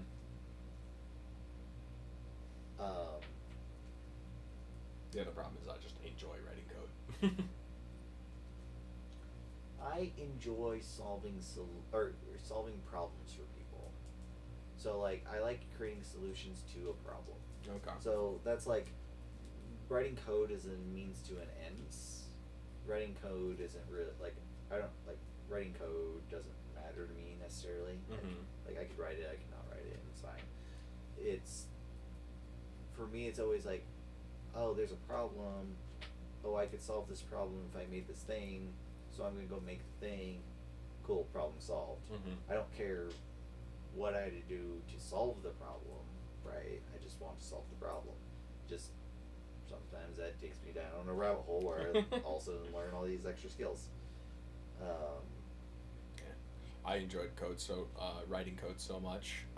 When I was in juniors campaign, I actually just made a full-on website that was effectively my character sheet D&D Beyond style, Oh yeah. and I enjoyed the hell out of it. Made it look pretty. Made it have these fancy animations. Have this like beautiful UI that you could transition from one part to another. And then your character died. No, but the campaign died. So, yes, in a way. How do I get my sidebar back? You gotta like clear my cache and cookies to get it back, I think. Did Because I got- refreshing not work? No. I shut down the entire program. If I did an incognito mode, it'd probably come back. Oh, okay. Let's see here, local. Yeah, it comes back if I go in incognito mode. But yeah, the sidebar, if I hit it, then yeah, it just goes away. It's gone. He's gone. That's weird. That's a different type of bug. I'm using there's a Python library called Streamlit. Mm. So good for hosting like front end stuff because I am not a front end designer at all. I'm completely like back end guy. I couldn't care less about the freaking front end of a web page other than it functions. Right? Yeah. I just like I like doing the back end. I like tying all the data together, all that stuff, and then like figuring out how to like finagle it in a way to produce results. Mm-hmm. And then the front end's just like whatever. I don't care if I have like if it's. I technically went to school for both, so. But there's a library called Streamlit. It kind of handles most of that for you. And I'm like, because it just has a whole bunch of great like functions and stuff built in the library. So you just got to know which ones to call, and it does it. Which I made a program. I was making a program doing that, and then I figured out this whole agent AI thing, and I'm like, I'm just gonna tell it to use it because I already know how it functions generally. So if I need to go change something, I can. But yeah, it's the program's crazy. That's fucking sick. Well, and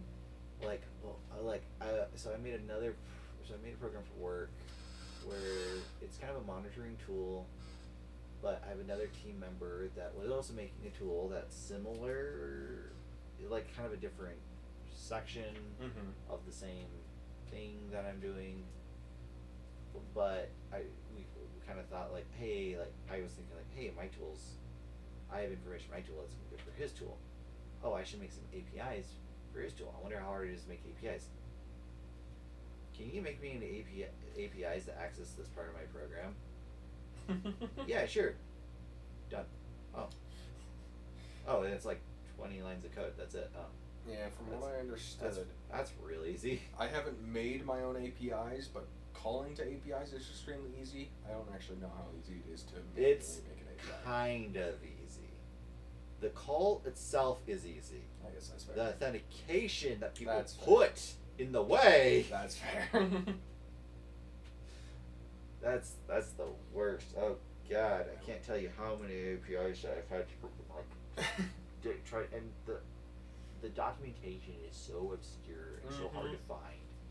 That's like, and then like on top of that too, you're like, oh, cool, I figured out how to do it on my account. Okay, now I need to make a service account that has access. Where's the information how to make a service account that has access to a mailbox that also can access this API, and what request do I need to submit? I think the only APIs I ever had to call to were free APIs, so I never actually had to do that. So that would Yeah. No, that would probably be a bitch to figure out. Work in a corporate environment. Yeah. And that's just read access. I just want read access. I'm not asking for write access. Yep. I just want read access. We found a loophole into one API that pretty much allows us to just access it, and we're just staying quiet about it. We're just like, we shouldn't be able to do this, and we know we shouldn't be able to do this. But you know what? I don't care. Not my problem. I'm just gonna use it because it makes my tool function. If they fix it later, then I'll figure that out later. Another freaking glorious meme of coding. It doesn't work. Why? It works. Why? True. Yeah, no, it's program is a kiss curse situation. An AI is here to stay, and I embrace my AI overlords, and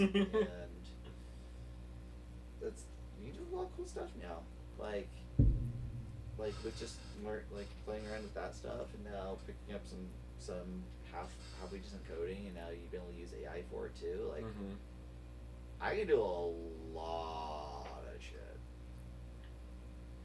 Like there's projects at work that they're like and there's stupid things too. It's like people not putting away ladders, and we're like, oh, how do we hold people accountable for ladders? I'm like, it's like I can think of a way. I mean, I have all the tools to make it happen. And that would be, oh yeah, you just attach a badge reader next to the ladder, and then create a latch system that works off one of those. That you just effectively they badge, and then it unlatches the ladder. You can take the ladder, and then put the ladder back, get the badge to put back the ladder. If you don't put away the ladder after so much time, it automatically sends out a message like, hey, fucktar didn't put away the ladder. Go yell at him. And that's like, it would just work. But it's crazy because I have the 3D printers for it. I have enough electrical engineering stuff with all that stuff to get a general idea of how to do it, and I have the coding stuff figured out generally, where I could just make it. And it's weird in a way. You know, It just won't pay you. like if you want a fun thing to learn is pick up one of those get an Arduino starter kit. Arduino? So an Arduino, you know what Raspberry Pi is? No. Oh. Microcomputer type thing. So I think I a do Raspberry know what Pi that is like a really mini computer, but it's Okay. actually like a computer, Okay. right? It's really meant for like small projects, right? Okay. Like if you're running like retro games on it. If you want to Okay. do like an emulator, like a Raspberry Pi is really good for that because it doesn't take a lot of Mm-hmm. a lot of RAM or anything like that, right? You just run it some tiny little thing. You just plug it in with a mini HDMI that can hook up to your TV, right? Mhm. Cool. And you can do lots of other low power things that are used from it. Like a lot of people use them for like Pi holes, which is a way to like an ad block Router, type yeah. situation. Yeah, you could use it as a router if you wanted to, because you don't need much more power than that for a router. But you can its dumber brother is called an Arduino. And so it lacks a lot of the processing power, but it's really meant to connect electrical signals to each other. And you can put a very little bit of code in it. So you just Factorio that shit? Yeah, I mean, yeah, you pretty much can, yeah, right?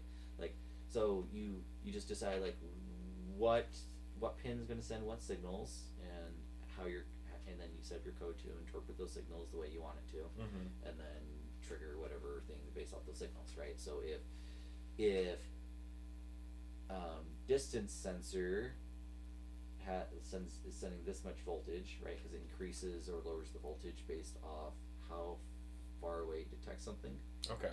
So it's like, okay, anything within 2 feet of the sensor would creates this much voltage on the circuit, Mm-hmm. which then you just tell your program like when you see this much voltage on this pin, do this thing, Mm-hmm. right? And so now you can get a distance sensor that adjusts its voltage based off what it's, how close something is to the front of it, and now you can create a motion sensor that triggers based off being a foot away from it, Mhm. or whatever, right? It could just be like a lights turn on, right? It could be as simple as that, right? Like Mhm. your lights turn on when the sensor detects this, right? And then you hook that up to Home Assistant, right? Where you could just be like, oh, this detection only sends a signal to my Home Assistant server To turn the lights on. right? That triggers on my lights, yeah, through the smart switch or whatever, right? Like, so there's just, but you realize how simple sensors are, like Mhm. in general, right? Like your distance sensor, your audio sensors, your moisture sensors, and all that stuff, and all it is like it's some clever way of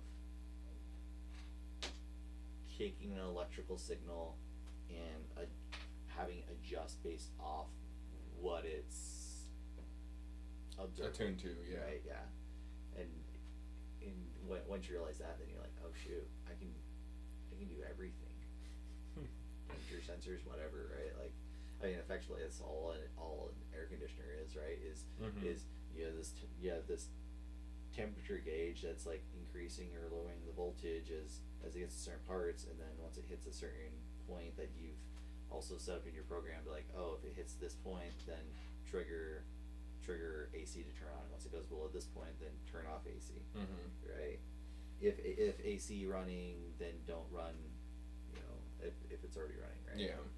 Just a bunch of if-then statements. Yeah, and it's very simple logic, and it's really simple cabling and stuff. And you have to when you're doing the electrical engineering, there's a lot of weird factors you don't realize you have to think of. Like I'm fairly aware of resistance in cables, because I deal a lot with that in just my normal job for just running like copper and fiber and all that. Like Yeah.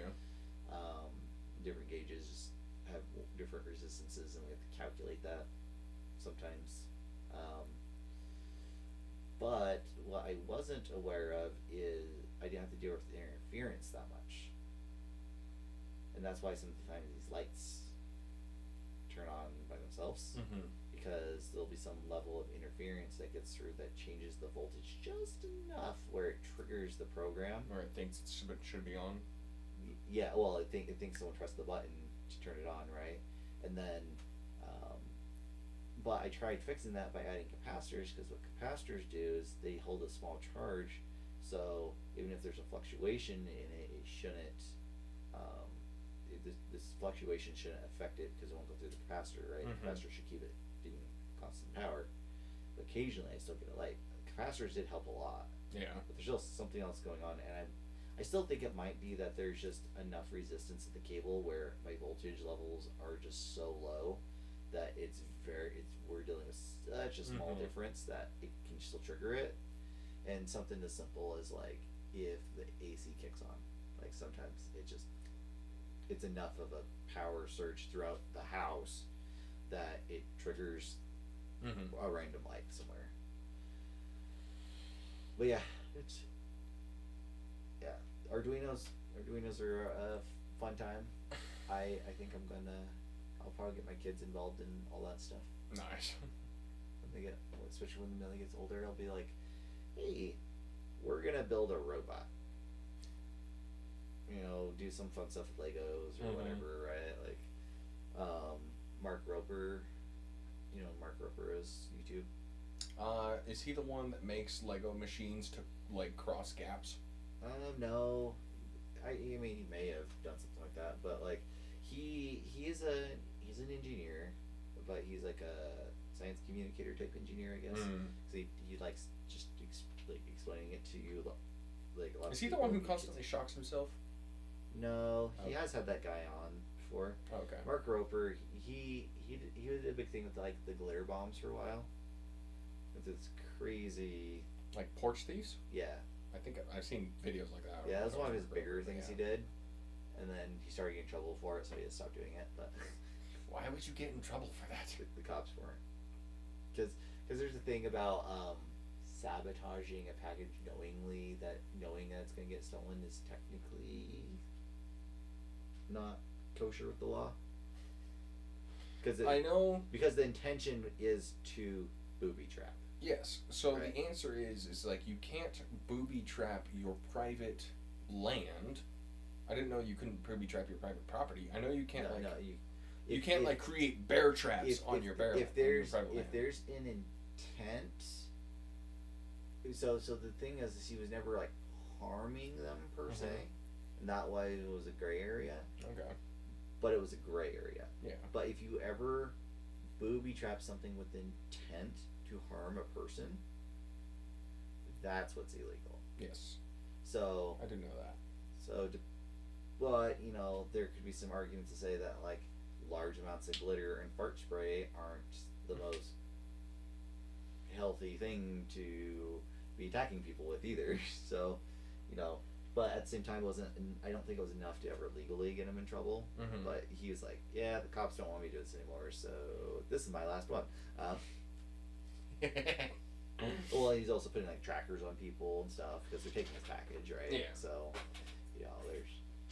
there's a lot of gray area issues there. But yeah, so Mark Roper, he does a thing for kids. I forget what it's called. It's like, I think it's Curiosity Box.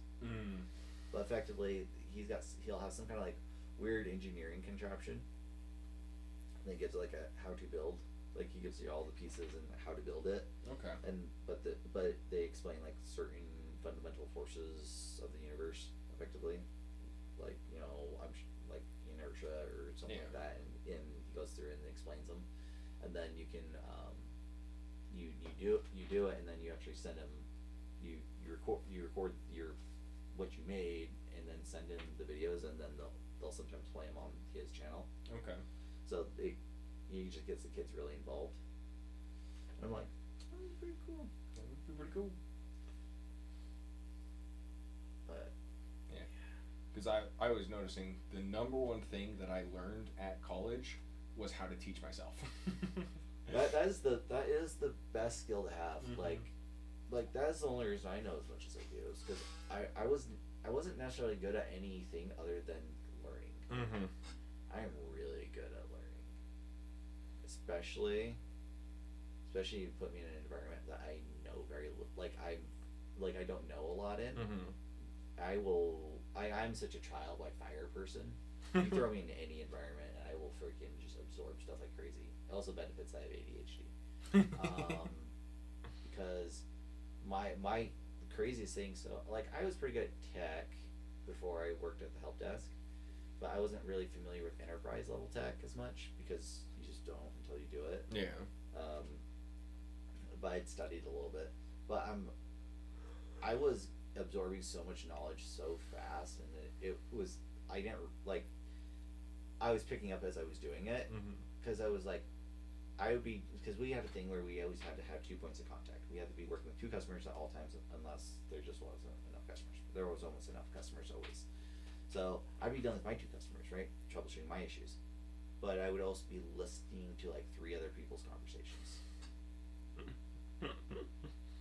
and I'd be like, and I'd pick out which ones I was interested in while I was handling mine, and I'd be like, oh, I haven't heard that problem. Okay, and I just tune in on them the whole time while just solving my thing, and then I'd just be like, oh, that's how they sound. Okay, that makes sense. So I would learn how to solve their thing while I was solving my stuff, and I was just a sponge. And then I got bored of the job in like a year, because I just figured it out. I was like, oh, this is kind of boring now. But then I got to desk side support, and then to the data center, and I've been at the data center for a while. But the nice thing with the data center is the data center really let me. It's a weird problem now that I got a new manager, because my new manager isn't a fan of me just doing whatever I want pretty much. But that's kind of my job. Because my job is no longer what I was actually hired for anymore. But he doesn't like that. But he also can't be like. It's weird. He's passive aggressive about it. I've pretty much told him to screw off. If you have problems with it, go talk to our eBay manager. Yep. And then if you guys want me to do something, fine. That's fine. Otherwise, I'm just gonna keep doing my thing. I've kind of like disassociated myself from the whole team anymore, because it's just like, well, and also they're like negative Nancy's in general. They're just it's the whole meme of don't fire the IT guy. You have no idea what he knows. right, yeah. Well, and the only problem I have with my coworkers for the most part is they get mad when I change processes on them, even though they're like changes that should be made. Well, it's because it's changing stuff and it's more work, and they don't want to do it. Those are the excuses, and I'm like, but we're doing it the wrong way. Only thing I will say. This is the way we've always done it. Yeah, but it's causing more work for us because we're doing it the wrong way. Do it the right way, and this won't be a problem. The only problem I have with changes is if I genuinely think it is an inferior change. Oh, no, it's fine. I'm fine with hearing. Like, I'll produce a change, and I'll start entertaining the idea of a change. Like, I'm wondering, like, should we change this process? And I'll run it by some people, and most of the time I just get like, no, we don't want to change it. I'm like, okay, why? Well, because we shouldn't have to do it that way. But the way we're doing it is causing these problems, and if we do it this way, then it's gonna fix those problems. Well, that's not our problem to do. I'm like, what do you mean it's not our? It's literally our problem. You literally got this exact ticket this not is, 2 days ago. This is literally a thing that we have to solve. If we don't solve it, guess what? Later, we have to solve it. Like, it'd be something as simple as like, hey, we shouldn't close out this type of ticket until we verify that someone's kicked off the RMA process to get a new power supply. Well, no, that should be our responsibility. Why not? Just don't close your ticket until you verify that the person's ordered the power supply, and once they've ordered the power supply, and they've done the next part of the process, we can close their ticket. Because the worry in this scenario is that if they don't submit for the RMA and create a ticket in our system, then the ticket never gets made, Mm-hmm. and then the thing shows up, and this sits there for years, Mm-hmm. and then we end up paying for a power supply that we never used, and this has happened. You a lot still of need times. the power supply, so you just buy another one. Yeah, and this has happened a whole bunch of times, and I'm like, guys, just don't close your ticket. No, this isn't our responsibility. Then whose responsibility is it? Well, it's this person's responsibility. Okay, how are you gonna hold them accountable? Well, that's not our job. Like, and,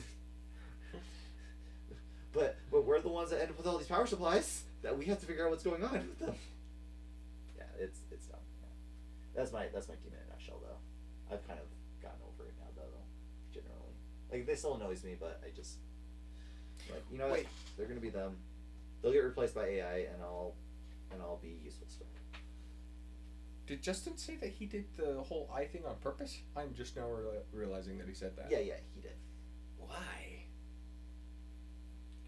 Because he thought it'd give him better chances on finding Adrius. Okay. So he thought it was a good idea. He thought it could backfire, but he thought it was worth the risk. Okay. I think he was trusting that you guys would manage to convince the guard anyways, and was willing to roll that dice. Fair enough. Okay. Which I mean, everyone was on that same page. It was like, Okay. you're in the boat of like, okay, as long like we don't want to risk, we want to make sure they don't think we're crazy. And then The biggest thing is like I just did not think the boon of telling them that Yeah. information was worth the risk of failure. But that's all which, I I mean, we'll see. We'll see how dice roll. I will say it will benefit in some way. Mm-hmm. I won't because you guys succeeded. I will allow it to benefit in some way, and I do think it's slightly useful information. Mm-hmm. There's a reason the guy has a name now. We find out Derek murdered in an alleyway, and we're just like, oh. Okay, so, who knows? Slightly beneficial information. You now realize they're killers.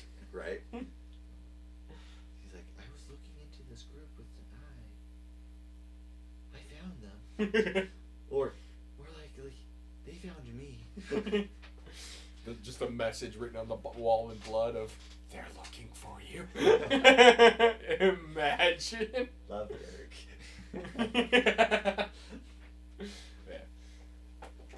I didn't really think that if I had said my name aloud that it wouldn't have made that big of a difference. I just was along the lines of like, I just don't really want to deal with it. It would have changed some things. I do think it would have gave you your audience a little quicker. Mm-hmm. But I do think it's a better move that you guys were covert Mm-hmm. in this case, because you guys do know that there is some shady group Mhm. somewhere, and you guys have deduced that they're somehow tied in with The some kind guards. of Because they were able to just waltz past. some kind of faction in there somewhere, somehow.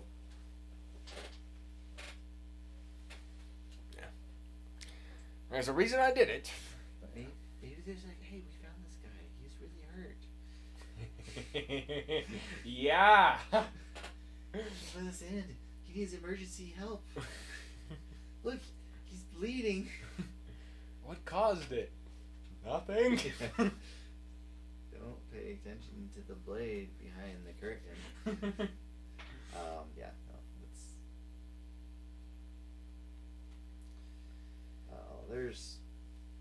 It was fun. I enjoyed myself. This is always so overwhelming at the start. Mm-hmm. Especially with your forcing to be so long in between it. Yeah. That's the worst part for sure. Because I always feel like so underprepared, and then like I start to get in the swing of it, and then like next week I'd feel great. Yep. I'd be like, oh cool. Like I know a few things I need to work on, some things I want to clean up, and then and then if people were consistent, right? then Yeah. I could more easily account for that too, right? Where I was like, at one point it was like I didn't know Paul technically was going to be here until the moment of, effectively. Mm-hmm. I just assumed he wasn't. And then Kayla kind of bailing, but that's partly my fault. But the same time, she's been pretty off about D&D lately, because she's like, oh, I'm not really having fun anymore, and like, then stop playing. Like, you don't have to play. I mean, That is also Hiram's point on the whole Block the Ball arc. Of just, he is getting the vibe that Michaela is, from what his words are, and I apologize if I get it wrong, as this was several months ago that I had this conversation. He believes that Michaela's ideal D&D is extremely divorced from his own. And so that's why his genuine thought process is, if he... Michaela doesn't like, she doesn't like, I mean, actually, a good example is what she did with Fonana, was she doesn't like political intrigue. yeah. Which, Hiram loves political intrigue. Correct. He enjoys it way more than I do. But, and I'm okay with a little bit of it. I'm fine with that. Like, I find it a little interesting. I need some contrast every now and again.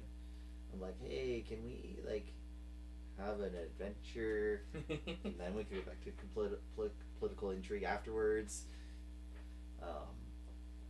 Because I'm fine with like having a little political intrigue, you know. Yeah. Different cultures do different things, and that's I want to see that diversity. And my only thing I ever really get at Hiram for is like, he gets lost in his world sometimes, and I wish he kind of like focus on the players a little bit more. Like, basically what I said, where if you gave your players more time to talk amongst themselves, we'd have a much more tight-knit group.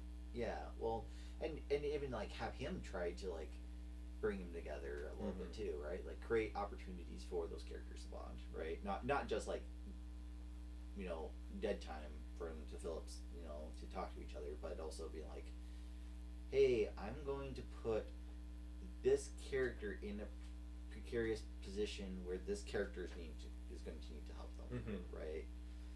You know, just because I know this character has the skill set that's going to be needed to help this character over here, and I'm purposely going to do that so I can get them to like be buddy, so they're not butting heads. It's, yeah, and I think Hiram tried to do a little bit of that recently with me and Paul, because like out of game, not in character, but out of game, he was trying to like bridge our gap, because like we were having this huge disagreement about like the how we were gonna do a thing. You're talking about the loon thing? Yeah. Okay.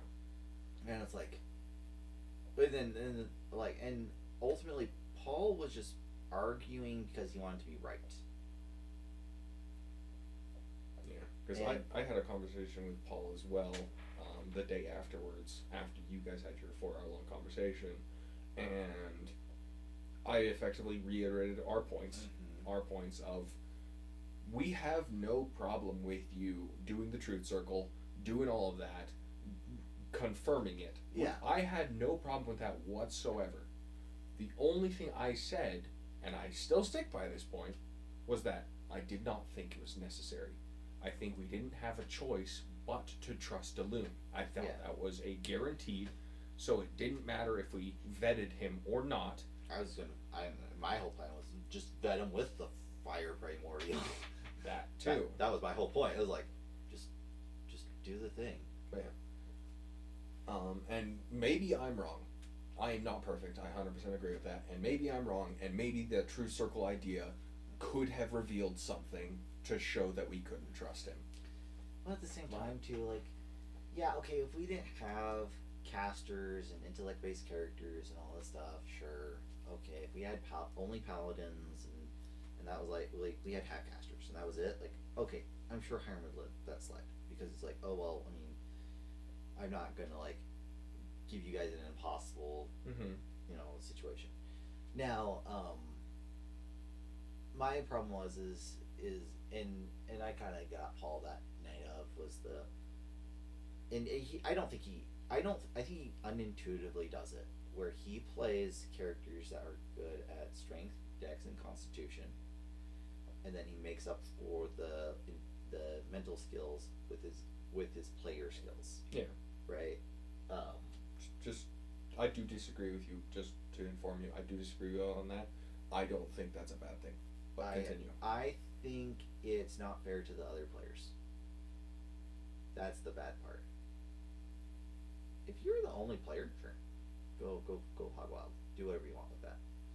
But if you have other players that have specifically built characters around those things, and then you stomp over their focuses, like, okay, you're just saying you don't care about the other players. I definitely think you should be courteous. Well, that's my problem, is that it's not courteous, because, like, make a character that focuses on a thing. I purposely don't make characters that trample over someone else's thing. It's kind of harder with a larger table, and I get that. So I ended up making an intellect-based character. But even when I made, even when we were making, Kayla's other character. Iris, yeah. When we were making Iris, I was like, okay, she's making an intellect-based character. What am I less good at? Right? I want to make sure she has something she's good at. And then as soon as she had those things, I didn't touch those skills. I purposely, as Zephyr was like, I'm not going to roll these. Yeah. Because I want her to have her character moments with those. Even with Dernick, unless I was told to go do a strength thing, I didn't do a strength thing. Even though, like, because I knew I had overlapped with someone else's already existing character. So I was like, hey, I don't want to, like, take over your strength thing. I'll go make shoes. Right? Like, I didn't need to go pick up rubble, but people asked me to pick up rubble, and I was like, okay, I'll go pick up rubble. Right? Yeah. Because, like, that was another player's thing. Right? And then also, like, yeah, design, like, you really should design your character, like,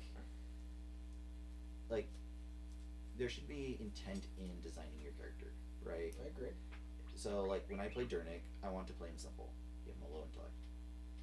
Because I wanted to play him simple. If you want to play a character a certain way, build him that way. I agree. Right? If you want to be, like, you want to have high stats and everything, freaking, and Hiram's going to give you all the, like, headband of intellect, freaking gauntlets of ogre power, and whatever other third, 19 item is, and then you just max out your other 3 stats. Sure, do it. But it's not good character design. I agree. So, my 2 cents on this is, I don't think it's stepping on other players' toes. I think it's allowing for opportunity of collaboration. What I mean by that is, say, for example, you and Iris are both intellect-based, both magic-based.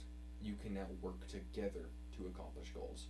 I would say, sure, if he ever collabed with anyone. I agree. Ever. I 100% agree on that. As someone who wanted to collab with him with the rune weaving, I thought that was going to be so sick. I've tried to bring him into a lot of stuff and too. he fucking failed. He just tells you that I don't think it's a good idea, doesn't do it, and then you're like, oh, okay, I guess let's do it by myself. I still hate the one line of, like, okay, let's do it in the smith.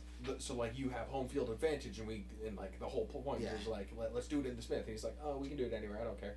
Yeah. What? Then no. Yeah, no, I get you, and like, if his whole thing was to always, like, to be the ultimate support and help other players and help make them better at what they do, I think that would be sick. That'd be great. I'd be perfectly down for that character. That's not the character he plays. I agree. He plays the character that has really high dex, really high con, really high strength, and then steps over everyone else's toes with his own abilities, right, as a person. Instead of being like, hey, you're the smart character, what's the plan? Okay, smart character. Even in my situation, right, like, I play Dernick, right? I'm like, well, okay, what's the plan? Trinity might be like, that's a dumb plan. Dernick's like, great, let's do it. Yeah, I've actually had to draw myself back from that because, like, in my not in your campaign, but in, like, other campaigns where I had a little bit of experience under my belt of playing D&D, I would play other people's characters, quote unquote, where, like, I'd be like, hey, you gotta do this, and then you gotta do this, and we gotta combine should together. optimize the team, the party. Yeah. And it got to the point. No one actually told me this, so it's entirely possible I just misread the situation. But I do feel like I'm at least semi decent at reading the room. That people were getting annoyed at me for doing that, and so I was like, yeah, makes sense. I can completely agree with that. And so I feel like I still feel like this is the correct decision. I did the exact opposite. Unless I was asked for my opinion, I just would not assist another player at all unless they were floundering, lost. Yeah. It's like you want to like a nudge Yeah. here. Yeah. And I think that's just better. Yeah, it is. Well, and you don't need to hyper optimize the game. You're not. It's literally like Nate's thing where I was like, I played that fight on purpose bad because it was showing Kane, because I feel like I've played Kane very smart in combat in the past, but I do it wrong once and Nate instantly like, you're doing it wrong, you're stupid. And I'm like, the last 30 combats I've been a part of at this campaign I've done very intelligently. Why? That's one nice thing about playing a dumb guy. I'm just dumb. I can just do stupid stuff. It's like, that was stupid. I'm like, I know. Exactly. I know. Did you like it? It's like, that's who I am. I've played a dumb character before and I did not like it. I just have played so many smart characters. It's just like, okay, yeah. It's not hard to win. It's very easy to beat Dungeons and Dragons mechanically speaking. Correct. And I'm just like, I don't need to do that anymore. And also my other thing is, and I've been trying to like show this to Hiram a little bit, is all the spiraling.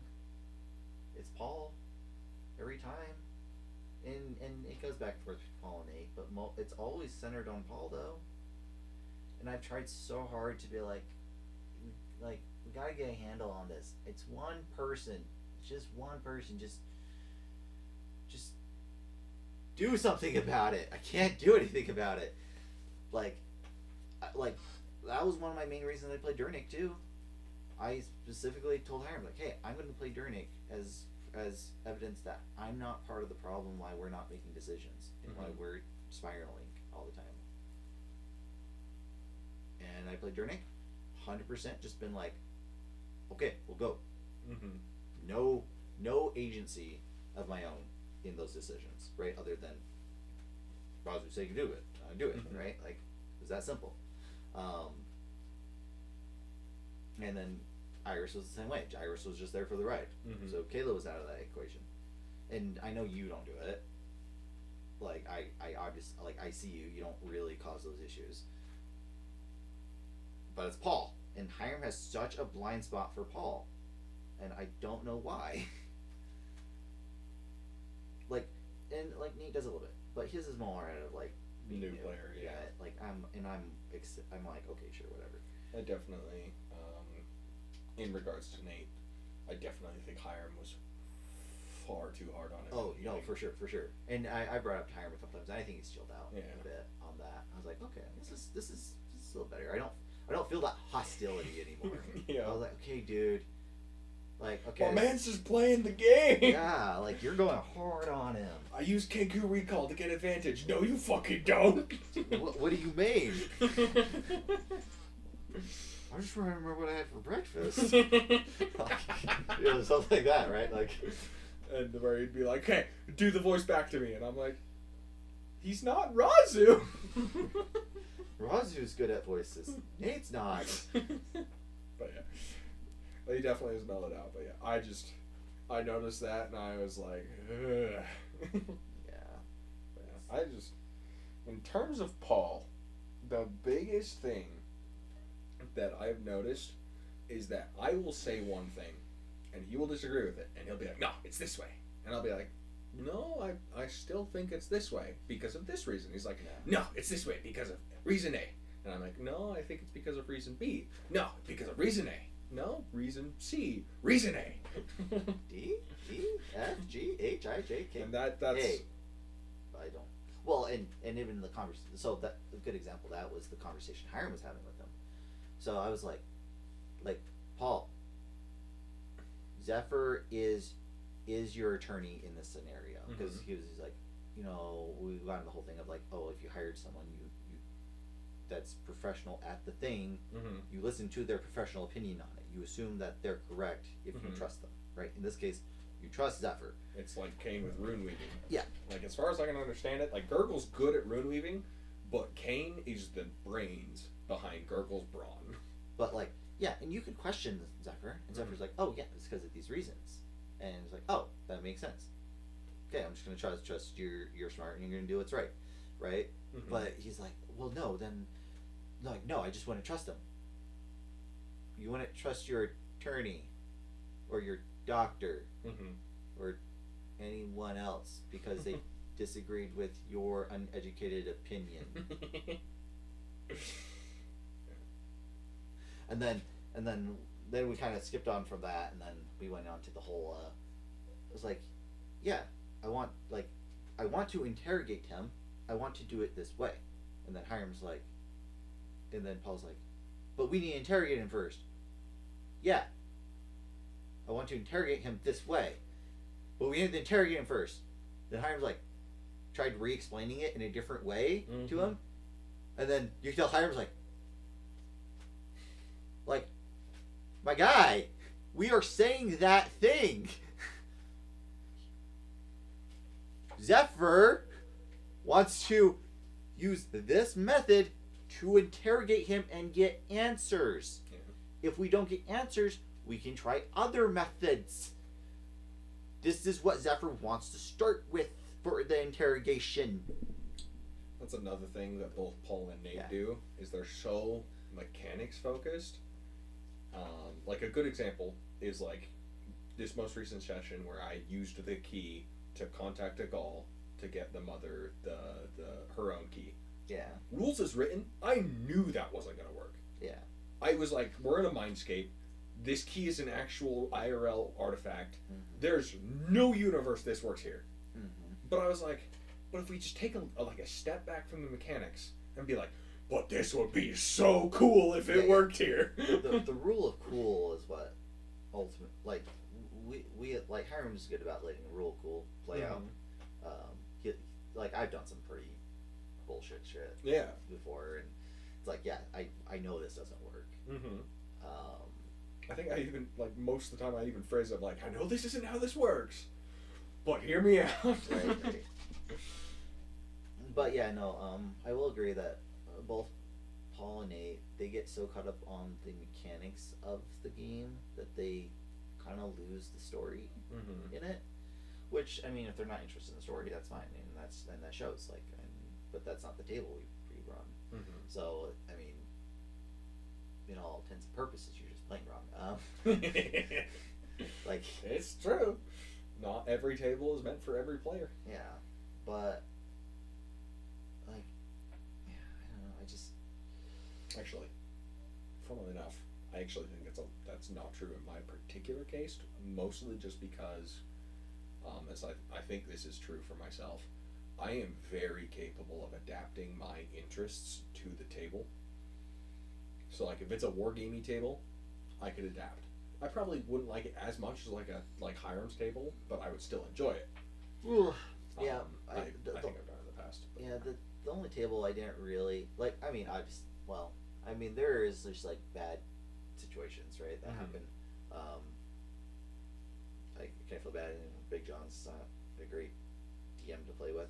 He does some things really well. Like, just to give him credit, there were a couple things he did really well early on when he was DMing. Like, when we were doing a longer campaign. Okay. But then, I just don't know if he just lost interest or whatever, but, like, all of a sudden it just kind of went to shit. And it happens fast. Like, it went from, like, pretty solid and fun, and there were some cool things he was doing that I was like, oh, I haven't experienced that before. It was like hitting some of those, like it was like tickling my funny bone on some certain parts, and then all of a sudden, just like DM taboos just immediately, like, because like you lose the trust your players and it's gone, right? Like it takes so much longer to build up that trust than it is to lose it. I agree. Right. So, yeah. So there's that kind of happened where I think that was the only time I ever was like I got literally tired of playing to the point where it was like willing to just be like, can I just suicide my character? Like Trinity was so sick of this. I was like, I was contemplating suicide. like, how can I justify my character just running into the blade of death? And way to be over so fast. and I agree with you. I agree with like you and Hiram that like that was not the best D&D experience. Like yeah, for you guys, you actually consider it even on the borderline of bad. But like even in my opinion, and it might be just because I was brand new to D&D even back then, but I didn't necessarily hate it. I will say, It his was Tomb of Horrors one shot, I genuinely hated. That was not a At the fun end. experience. Well, that's the same level that we're talking about. Is it? There were like 3 or 4 things that he obviously crossed the line that completely just took away all agency from our players. And it was like, well, why were you even playing? Like, okay, yeah, DM, you're gonna make all the rules, and we just have to abide by them. Rocks fall and everyone dies. Yeah. Woo. It's like, yeah, and that's kind of situation. Well, that's what happened with the Tomb of Horrors, right? Mm-hmm. Or not Tomb of Horrors. Sorry, I was thinking the Slaughterhouse. But Tomb of Horrors also had some stuff. Yeah. So at the end of Slaughterhouse was bad. Slaughterhouse was great, but I don't think it was him necessarily. Like he was doing a good job facilitating the play. Until he didn't. And then, but like me and Hiram were carrying that as far as like on an entertainment factor because we had such a fun dynamic between the 2 players that we were just having a blast with it because we were both happened to be watching a show at the time. And we got really into the theme. My paladin of love. But yeah, and then it's. And like to be honest, like I think Nate did a great job on his he was newer, but like I thought it was great. I had fun, like, and that's ultimately all you need to do is like show some consideration to your players and like that's all you got to do as a DM really is just make sure your players have a good time. Now, like I fumbled around a lot and I know a lot of things I could do better, but I still enjoyed it. Yeah. Like once we got going and stuff, it wasn't too bad. It just took a bit to go, but it's fine. It's good. The world has not ended. Your players do not hate you. Yeah. And I probably like in one way I focus too much on players, like as a DM, which you can't do that. And I know this. Like, I focus too much on the players. But that's also where my strength is. So, like, and that's kind of where I want to help Hiram out because I want like, hey Hiram, I can make a lot of cool shit, and I could do a lot of cool things. I could handle all the mechanical aspect of it, and then you could just tell your story about your cool world with all your cool NPCs that you love. Because that's where I lose Hiram a lot of times is, like he does make a cool world. And he does like his characters are really well fleshed out. He's great at playing them, all that stuff. But it's crazy to me that we're always weaker than all of his guys. There's always guys that are so far more powerful than us, no matter what. Like the keepers? Well, even like Daloon. Daloon is not more powerful than us. He said he would like destroy us. So he did clarify this point, and I technically picked up on this. Maybe he clarified it afterwards, but he said he clarified it on the drive. okay, yeah, I would have no clue about this. Daloon would not beat us in a fight. The kingdom that Daloon runs would beat us in a fight.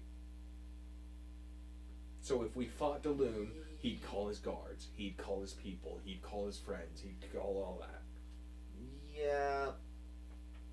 Okay, that's not what he said during the thing. Correct. Right. What he specifically said is, do not fight Daloon, you will lose. Yeah, but He didn't say specifically Daloon would kick our ass. But like,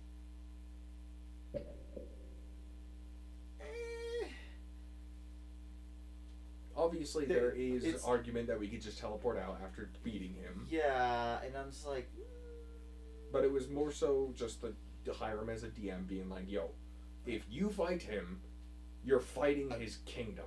I'm just saying. Let's say that wasn't one of them. There's a lot of them that is the case, right? Like, I wouldn't. I feel like Sapal was one of those, but we still beat Sapal.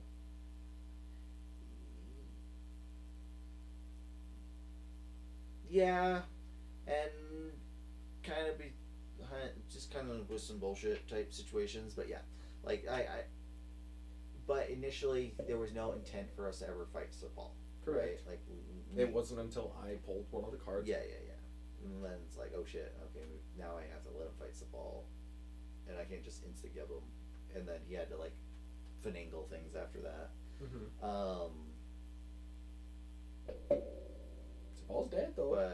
But another thing is like, okay, Drew Moss, right? Like we're like, there's no way we can fight Drew Moss ever. Well, I mean, eventually we will. Like, there's gonna be a point after Hiram effectively gives us his blessing, where we can fight Drew Moss. There's just always a guy. Like, there's always a guy in the story that is like, we're clearly outmatched. I think the only one that I could personally think of would have been Sapal and Kogal. I think those are the only two at this point in the story that if we fought, it would effectively be suicide. I think that's what it should be. But there's a lot of times, and Kayla's felt this. This is one of her gripes with it too, even without me prompting her.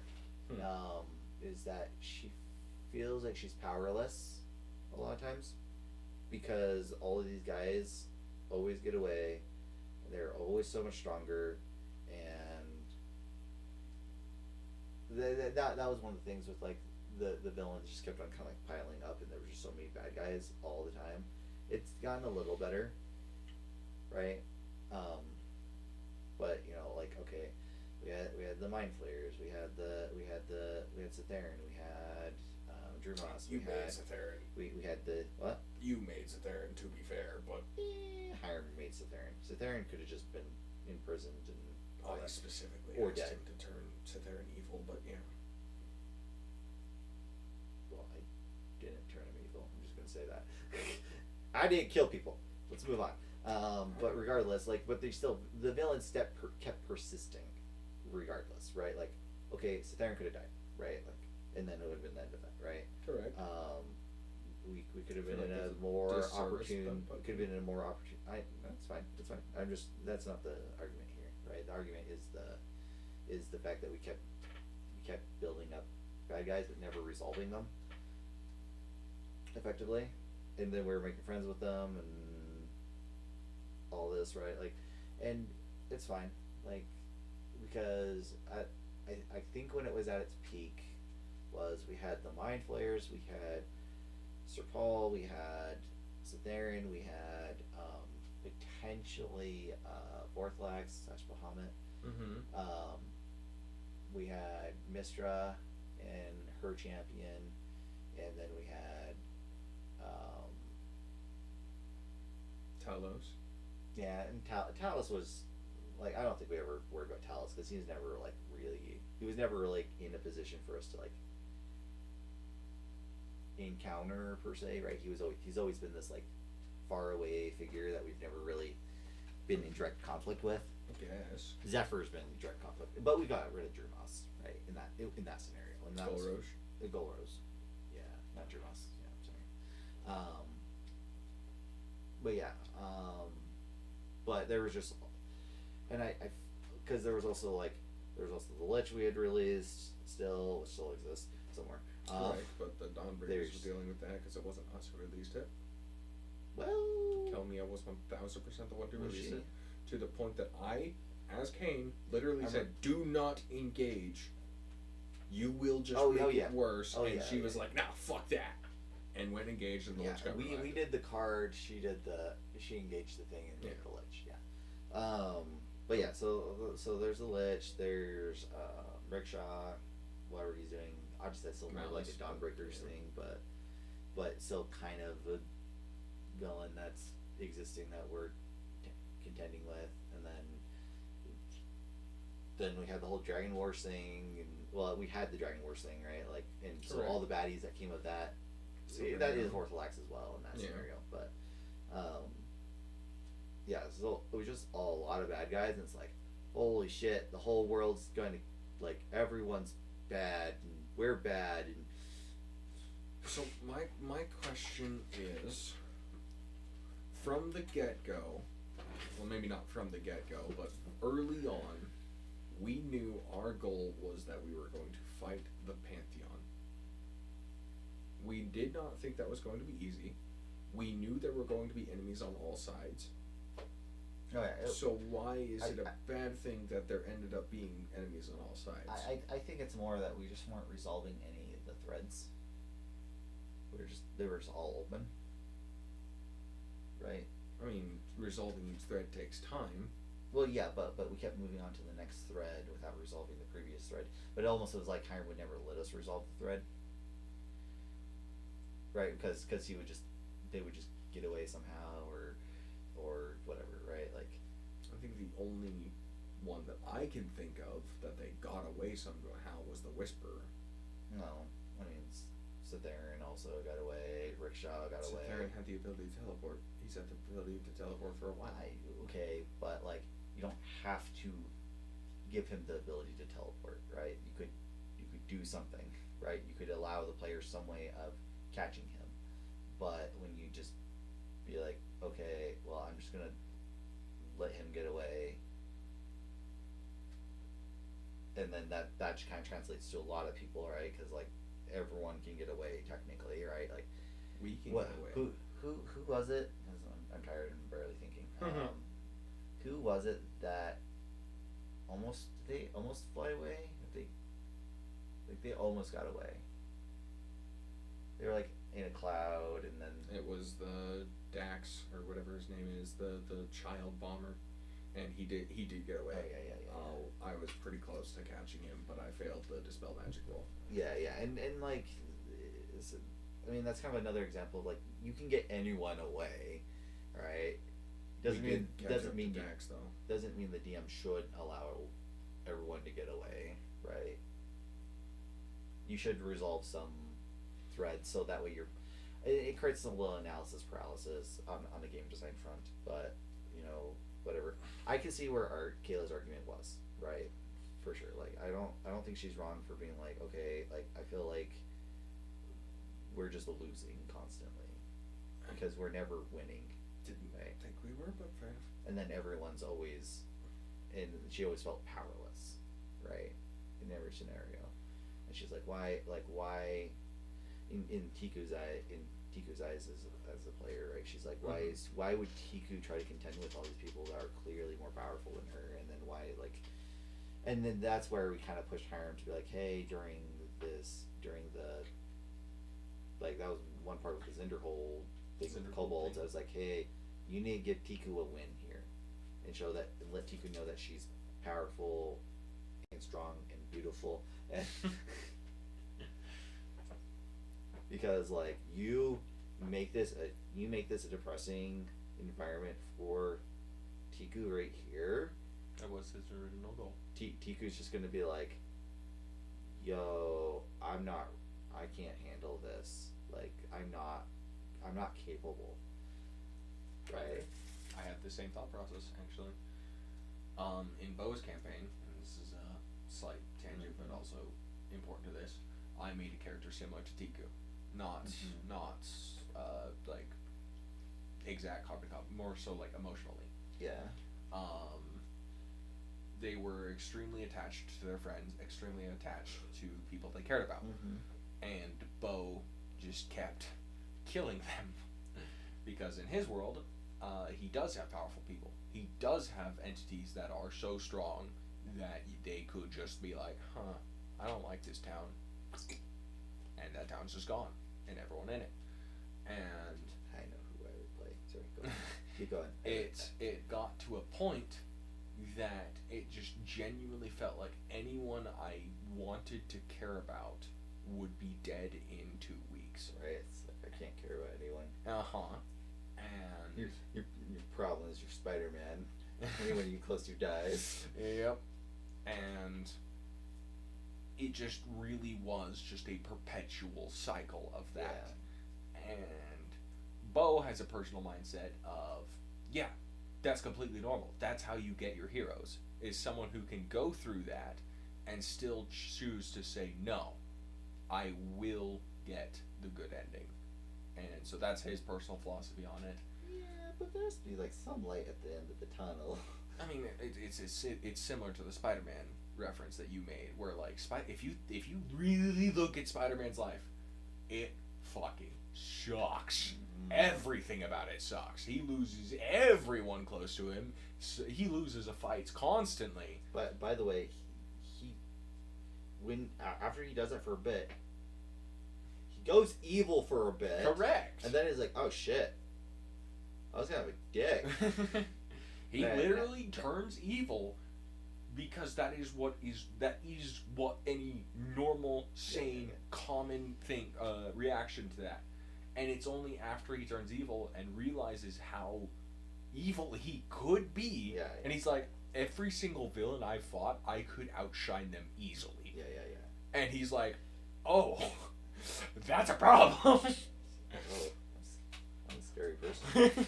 Yeah, no, and so yeah, and it's just it's. But, I definitely agree. But in a D&D scenario, it's the problem is you're playing with other players, and you're like, I can't just snap. Right. I mean, you could. You just wouldn't be playing that character anymore. Yeah, but you have to be very careful of how you play around the other players too. Because like, yeah, you're gonna snap, and then you're most likely gonna trigger some level of PvP, right? And that's general. I think PvP, unsolicited PvP especially, is very taboo. Right. Now, if you're like, hey, I think I'm going to do this with my character, and I think we're going to fight. Everyone cool with that, okay? Because it's probably going to happen. I agree. Well, and it's like with Zephyr, right? Like, I've Hiram still hasn't sent me up to mechanic for it yet, but if I should just send him my mechanic and just roll with it and just see what he thinks. I haven't really fleshed it out super well, but it's the whole like, if I roll bad, if I ever take on like the whole Talos aspect all the way, if I ever roll bad, that Zephyr just straight up just like Gold Roach takes over and uses the highest level spell I have for the most massive self nuke. Yeah, possible, and everyone gets hit, and whatever happens.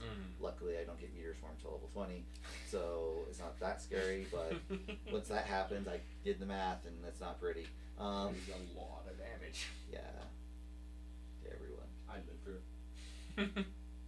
So Gurgle, because he can just avoid the whole thing. Yep, he can just deck save. But yeah, no, it's a crazy amount of damage. But like, if we do that, I'm like, hey, if Zephyr ever takes on this power, like, this is the potential outcome, everyone.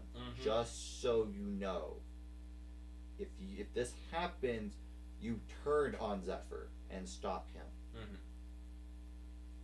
And that's probably what I tell everyone, and everyone know ahead of time. This is not Trinity, or sorry, this is not Zephyr attack, or yeah, this isn't Trinity attacking you. This is Zephyr attacking you. I have no control over it at this point. How you would phrase it is, it's what my character would do, but in this case, it makes sense. It's my character would do it, and Harm's going to make me do it. Yeah. Do it. It actually got to the point where playing the character, back to the post campaign, I just want to finish something at one point. It got to the point where playing the character because I had her effectively get depressed because Yeah. I genuinely felt like that is what would happen. I mean, My Hero Academia, Deku. What the Yeah. fuck?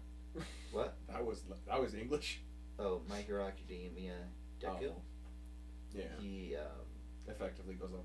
I've seen have it. you seen the whole thing? I've not seen half of the final season. Okay.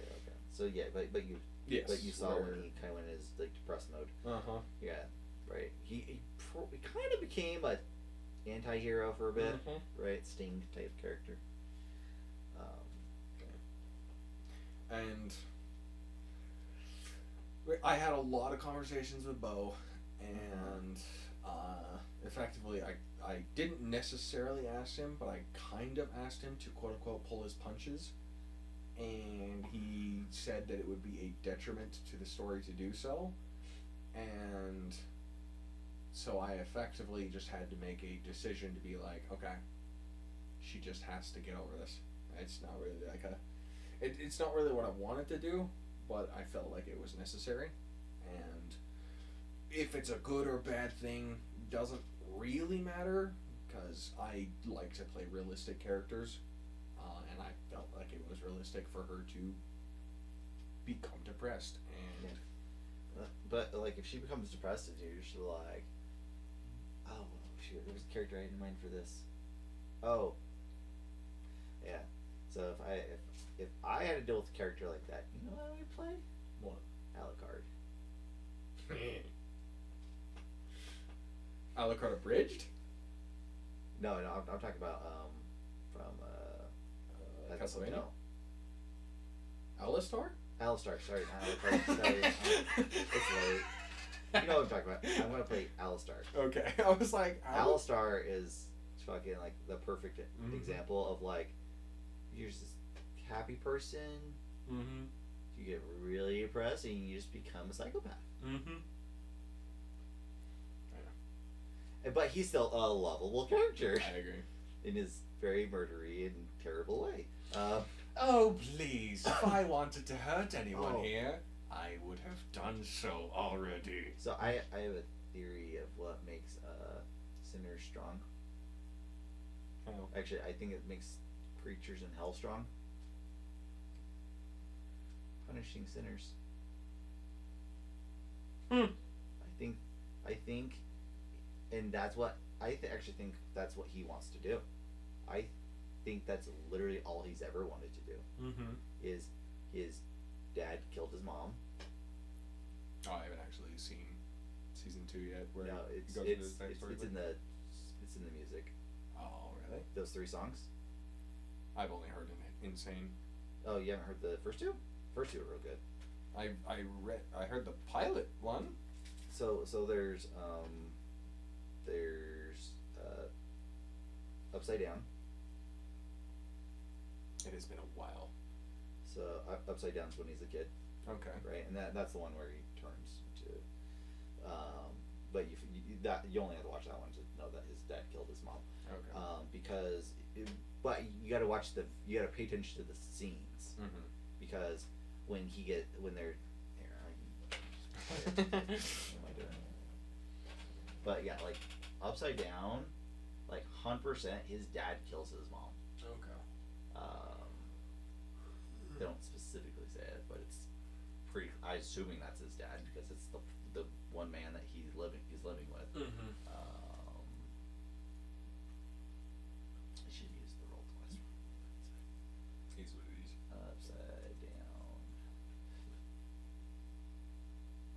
I've only listened to these like a bazillion times. USA Safe Pilot rewards safe drivers with up to 30% off your auto insurance premium at renewal.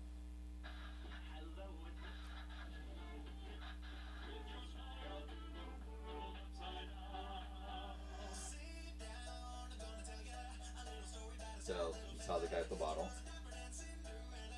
in the picture. Mm-hmm.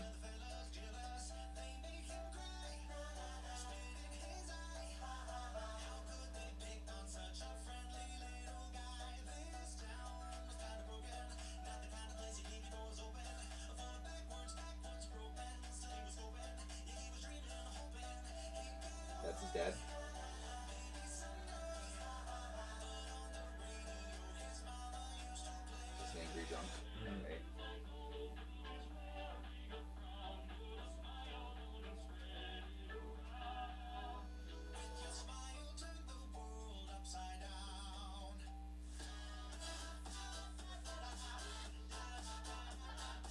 you not heard this song?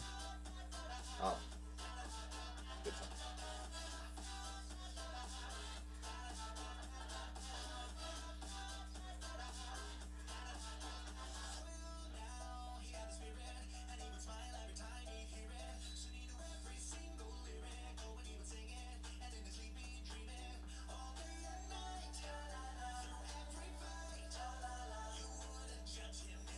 Yeah, mom.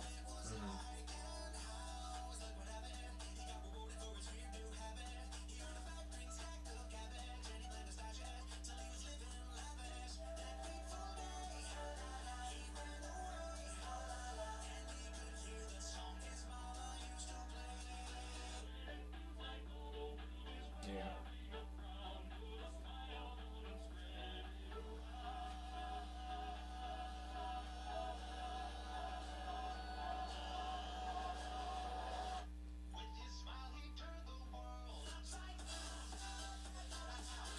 Alright. I love this character. He just becomes a serial killer. But he only kills sinners. Is the theory. So I think that's also what makes him powerful.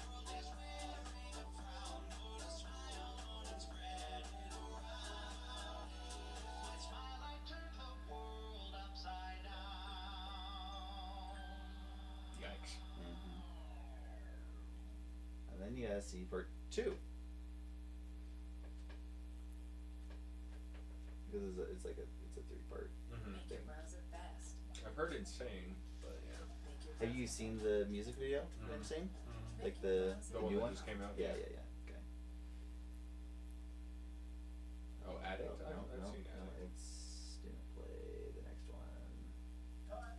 Thank God I'm starving. Can you Next one's recommend a good Daisies. place to eat, honey? I think I remember these. Oh, I just nailed it. Fucking Nice.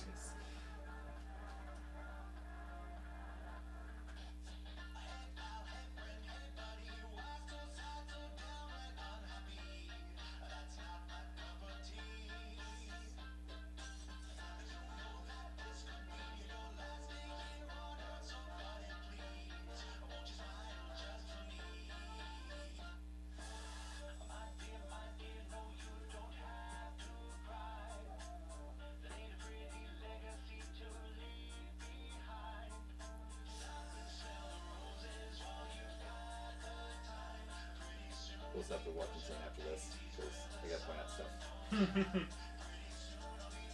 I love Insane, so that's completely fine with me.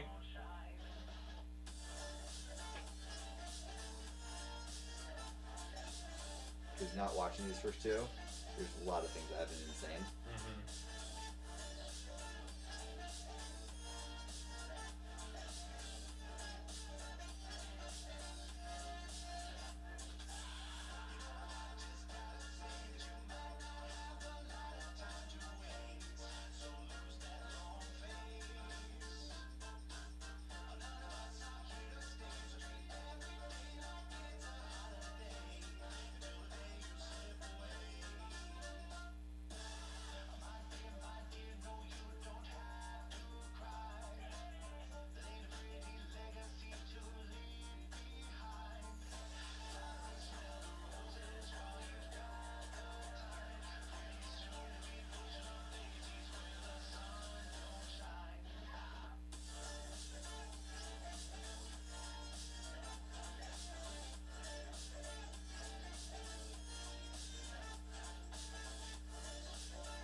They thought it was a deer. I was pretty sure you would know that from the show. Okay. And number 3. Although I don't know if this is gonna be the animated. You need the new one. No, that's the Yeah, that's the old one.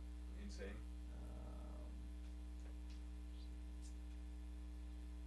Does that make me insane? Like I liked the old Insane, but then they came out with the video and I'm like, yep, this is a good video. Too much to do? Let Well, Gemini and there were do some both. things that were done in the song that I was always suspicious of that the video confirmed.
There's actually one other thing I found out.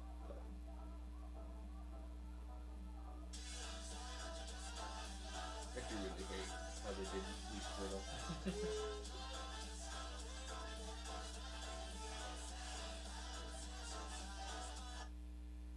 Who's that? His dad? Yup.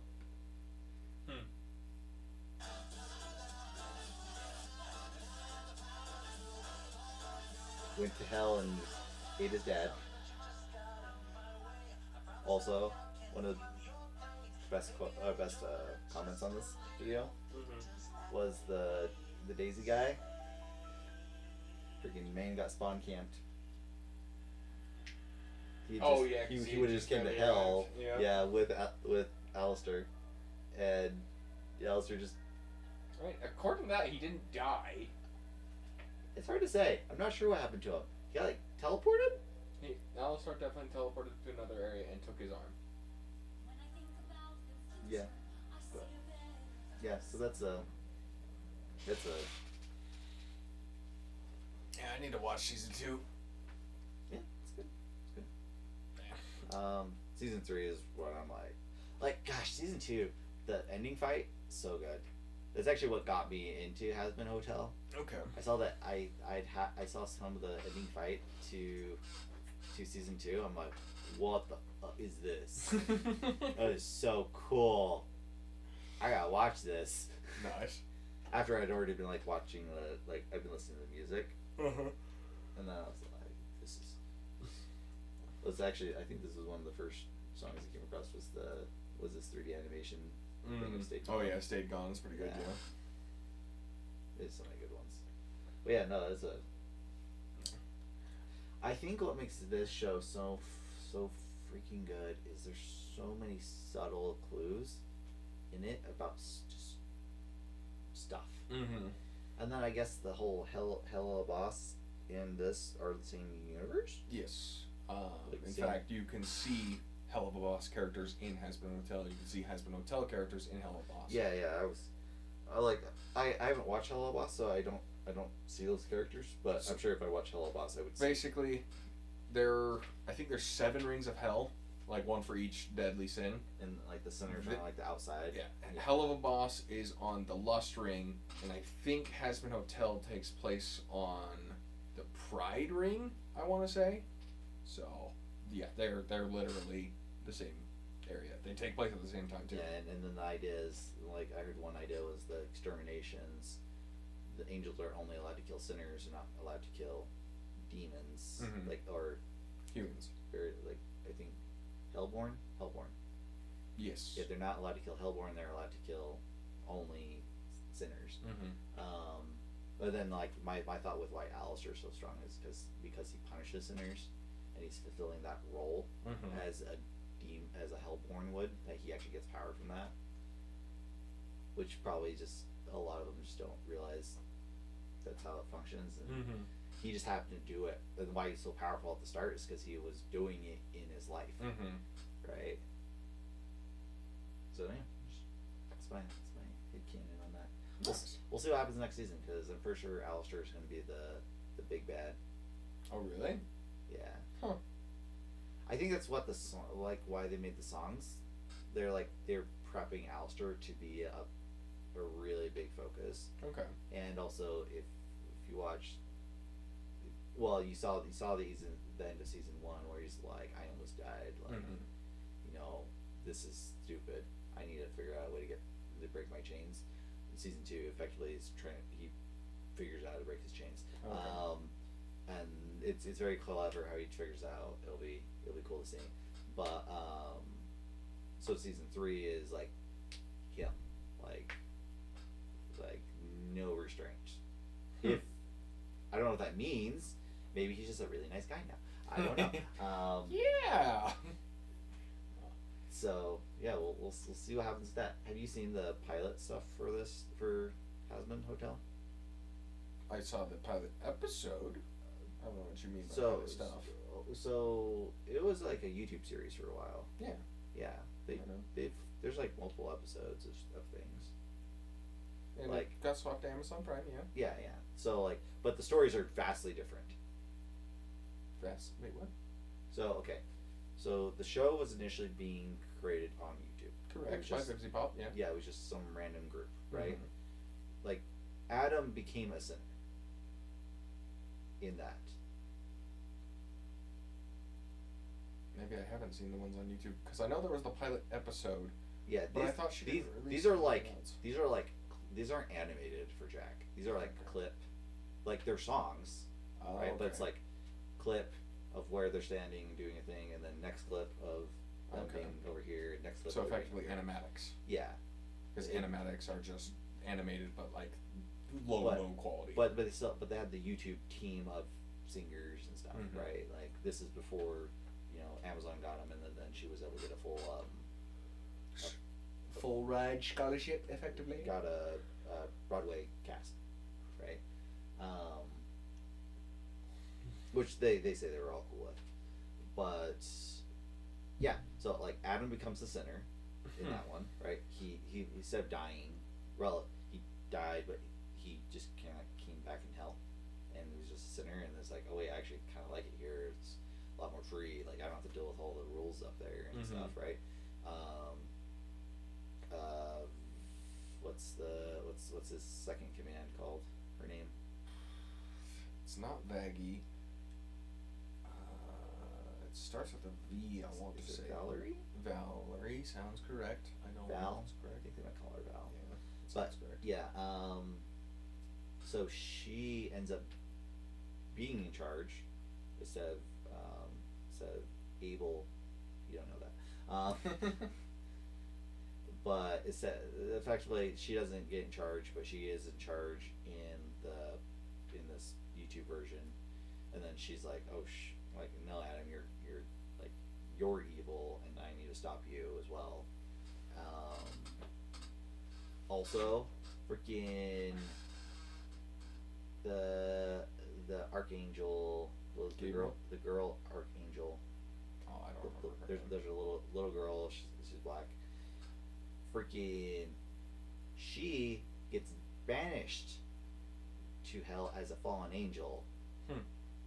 That's pretty metal on that one, but that doesn't exist in the normal Yeah, show. I think I do know what you're talking about because I've seen a couple of them, effectively like comic dubs. Mm-hmm. Yeah, I think because I saw one where it effectively showed it from Angel Dust's perspective and like his whole life.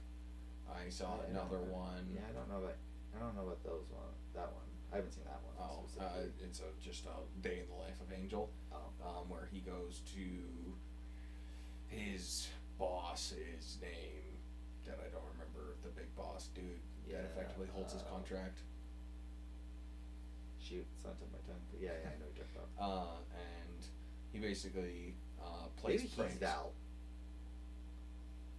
Possible. That feels closer, actually. Valentino. Valentino. There we go. Yeah, Mhm. yeah. But he basically plays pranks on the entire cast, and Alistar effectively wants to play a prank back to basically show him what his pranks are doing to people. So Okay. his little pig, Nugsy, I think is his name, he pretends to cook and eat it. Oh. And Angel Dust breaks, full on goes sinner mode and beats Alistar in a fight. And That's crazy. yeah, it's just like one of those comics. And so Yeah. I think I've seen similar things where they're non-canon things, but it's just Right, more right, right, pouring stuff on them. No, I think because I'm pretty sure this was the actual like singers and stuff for it. Now, unless like maybe they picked their voices or whatever. I idea. don't know. But like the songs like the songs are using the like they're not just songs. They're also like the voices of the characters, like they would be in an episode, Also, and they're talking to each other. And have stuff. you seen Change the Order?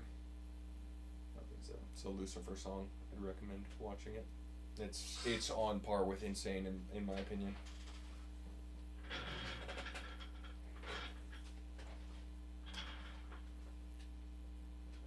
Yeah, it's that top one.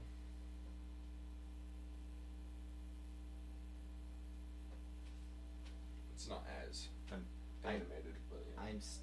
feel so sad that his freaking like Extermination will soon be upon us. Lucifer's song when he was going after Fox got cut short. I'm sure you've seen the song. Possible. It's like the only Lucifer like metal song. Mm-hmm. Oh, yes. Yeah, and I that do think and that's in season 2. But Nothing more than the musings of a king watching a repeated intrusion on his domain. If I may say so, I agree that it seems excessive for him to enact this decree. this is hell of a boss, right? No. No? This is Lucifer. Mistaken me for sharing Is my it? daughter's Mhm. naive view. She dislikes the cleanses out of some moral objection to taking life. In hell, He's talking about Charlie right now. I dislike them because it simply those holy It's just it's not the same voices, so it's like where it doesn't belong. I'm pretty sure this is fan made. yeah. Reason I'm going to enjoy this. Enjoy what, my lord? I figured it was about time I went to see what these exterminators are really capable of for myself. Clearly effective against the lower classes, but I doubt they've even come close to facing someone like me. Lucifer is eloquent. That's I literally watched this before the anime and I was like, he could have been like this. I kinda like him being the doting dad though. Do you forget who you address? I have a daughter, so One of their own. And there it is. Please pass on my insistence to Lilith that she remain inside until this is over. Lilith isn't here. Again, this was fan made. This was back when we only had the pilot. I'm pretty sure Lilith is in heaven right now. Show as she so often does. Back soon. But in the pilot you knew that Lilith wasn't there. Right? You didn't even know who Lucifer was in the pilot. But you knew Charlie didn't have her mom. Yeah, but she tried to call her, Yeah. And she never answers. and neither did Lucifer.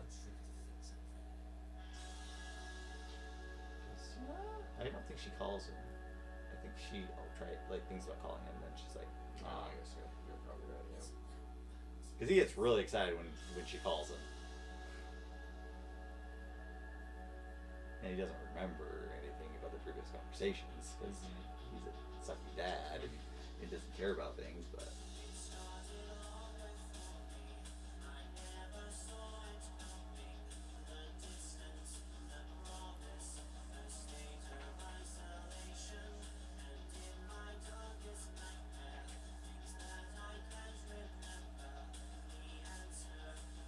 I know this isn't Lucifer. I so desperately wished it was.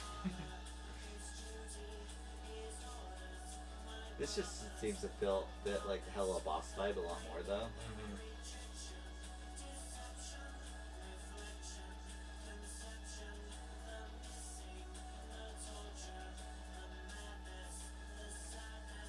Well, and season 2 does a good explanation of why Lucifer's the way he is too.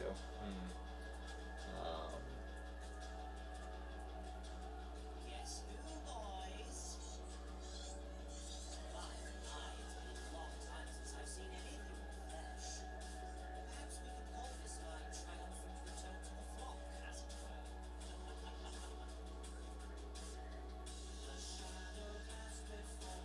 Obviously, they knew who Lucifer was Yeah. before the pilot. Fan art. Well, they had, but they knew the style because they knew he was white with the teeth and all that, right? Like I mean, I think you're. from the pre-pilot stuff, right? I think you're highly underestimating how popular Husband Hotel was just from the Oh, pilot. Well, what I'm saying is, well, you were saying that you hadn't figured out who Lucifer was yet, right? In the pilot. Obviously, they had to have known what he looked like. I'm pretty sure that's what I'm saying, like concept art, because that's not at all what Lucifer looks like. It's just like. Oh they no, took but a concept art. what I'm saying is they have the they know he's dressed up in white, right? They know that he's in this clown makeup. Yeah. There's no way you just guess that. But that's what I'm informing you of. Is like back when the pilot released, Vivzy Pop, if she even made a post, instantly became popular. Oh yeah. And so I'm pretty sure she released concept arts of like Angel Dust and all them. So So I'm pretty sure they just got a concept art. The commoners are afraid of. The lowly foot soldiers of a leader who doesn't want to get his own hands dirty.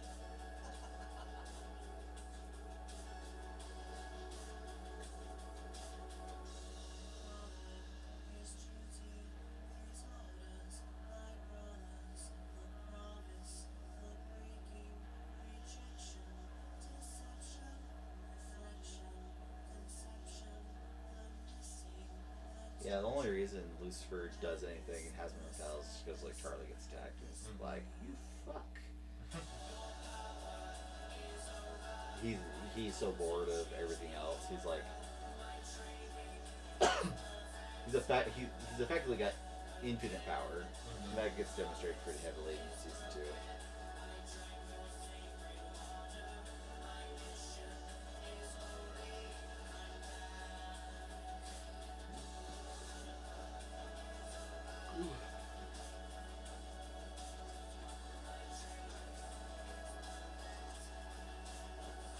Yeah, it's cool. I just don't think it fits the Hasman Hotel I agree. vibe very well. Hello Boss is great, right? Like, Well, Hello Boss is still on the funny side. Like it's funny murder. yeah, but it's got a little more eloquence to it, I suppose. right? Like from what little I've seen, it's Charlie is a silly character. Mm-hmm. Alistair's even a little silly, but he's more menacing than silly. Yeah. But like Serpentious, Angel Dust is fairly silly. Freaking Stabby Stab Girl. Baggy. No, the little girl, Oh, I have no idea. the one that's stabbing cockroaches. I like taking mother cockroaches and torturing them in front of their children. Which is also why I think she's so strong. Because I think cockroaches are sinners. So she tortures sinners. Mm-hmm. As per is the job of hell. Yeah. I was gonna bring up oh yeah.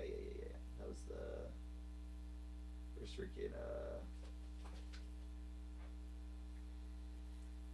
what's in the list here a second ago?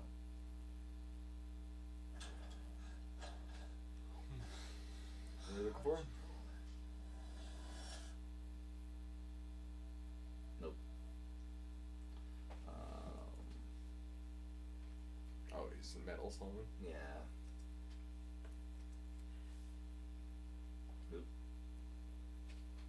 Also, there was one more song I came across. It was hard to find. It was really hard to find it, but apparently, the original song, you know, Alistair and Lucifer have their like little squabble with Charlie, like who'd be the better like father figure type thing. Apparently, the original one wasn't those two. It was Lilith and Alistair's demon patron, the cannibal girl.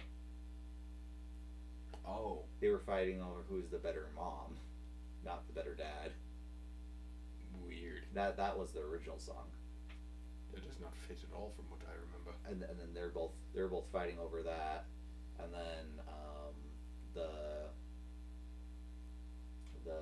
other demon lord, the Hispanic girl, has the two kids. She ends up coming in and be like, "No, I'm the better mom. You are trash." But it was a hard song to like. It's like so obscure and hard to find. Mm-hmm. I think a lot of that stuff got like removed when Amazon bought them out. Mm-hmm. Wish this song got its own like just dedication. I love metal.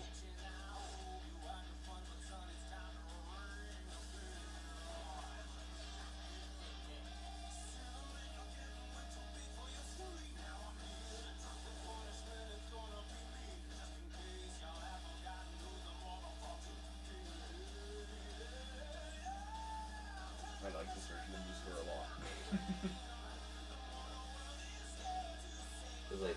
season 2. Pretty close. I think that's literally in the first episode.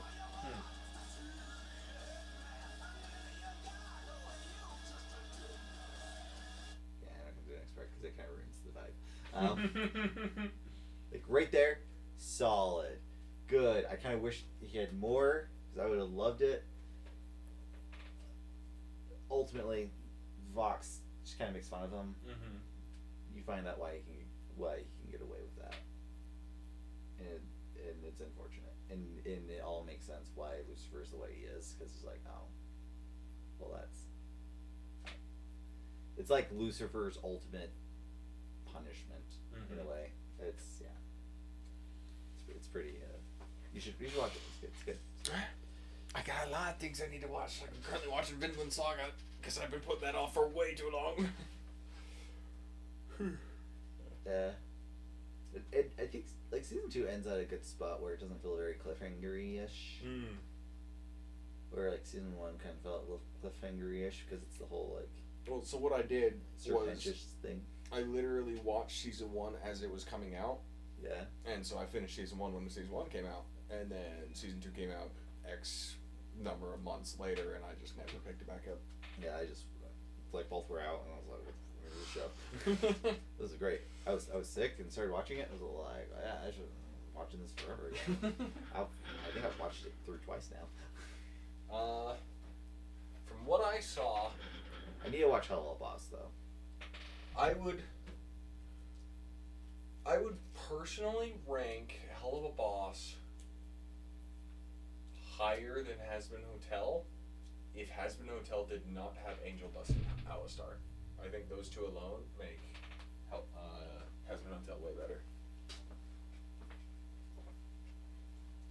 Angel Dust, I have mixed feelings on.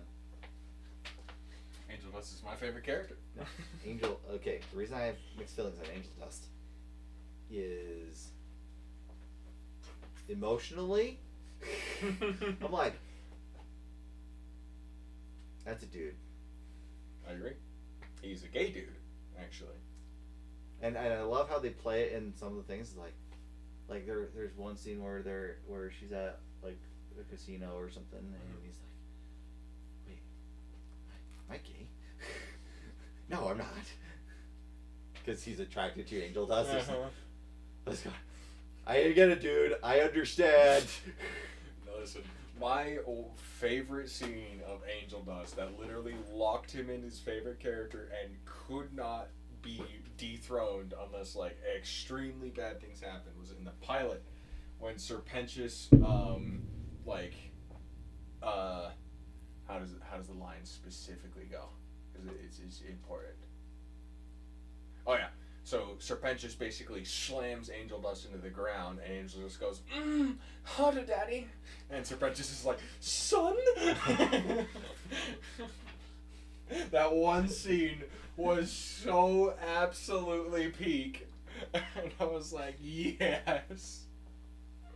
What was shoot, there was a thing I was thinking of.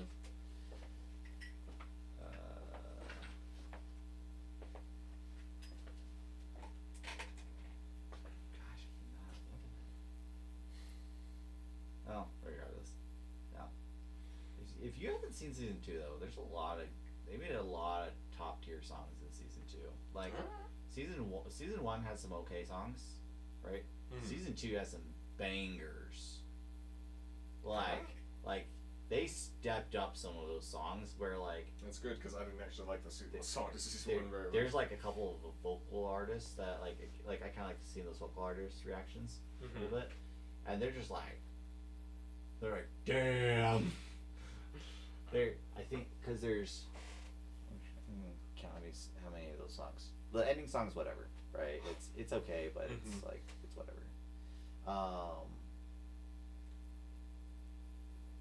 Cause you've seen Gravity, right? Gravity. You haven't seen Gravity. God, that's so good. So brutal. I don't like the character. Oh my god, that's such a good song. And the animation's done so well. Like it's crazy good. So Gravity is really good. I think that's probably top tier. Old Boss has other really good songs as well, so look forward to that.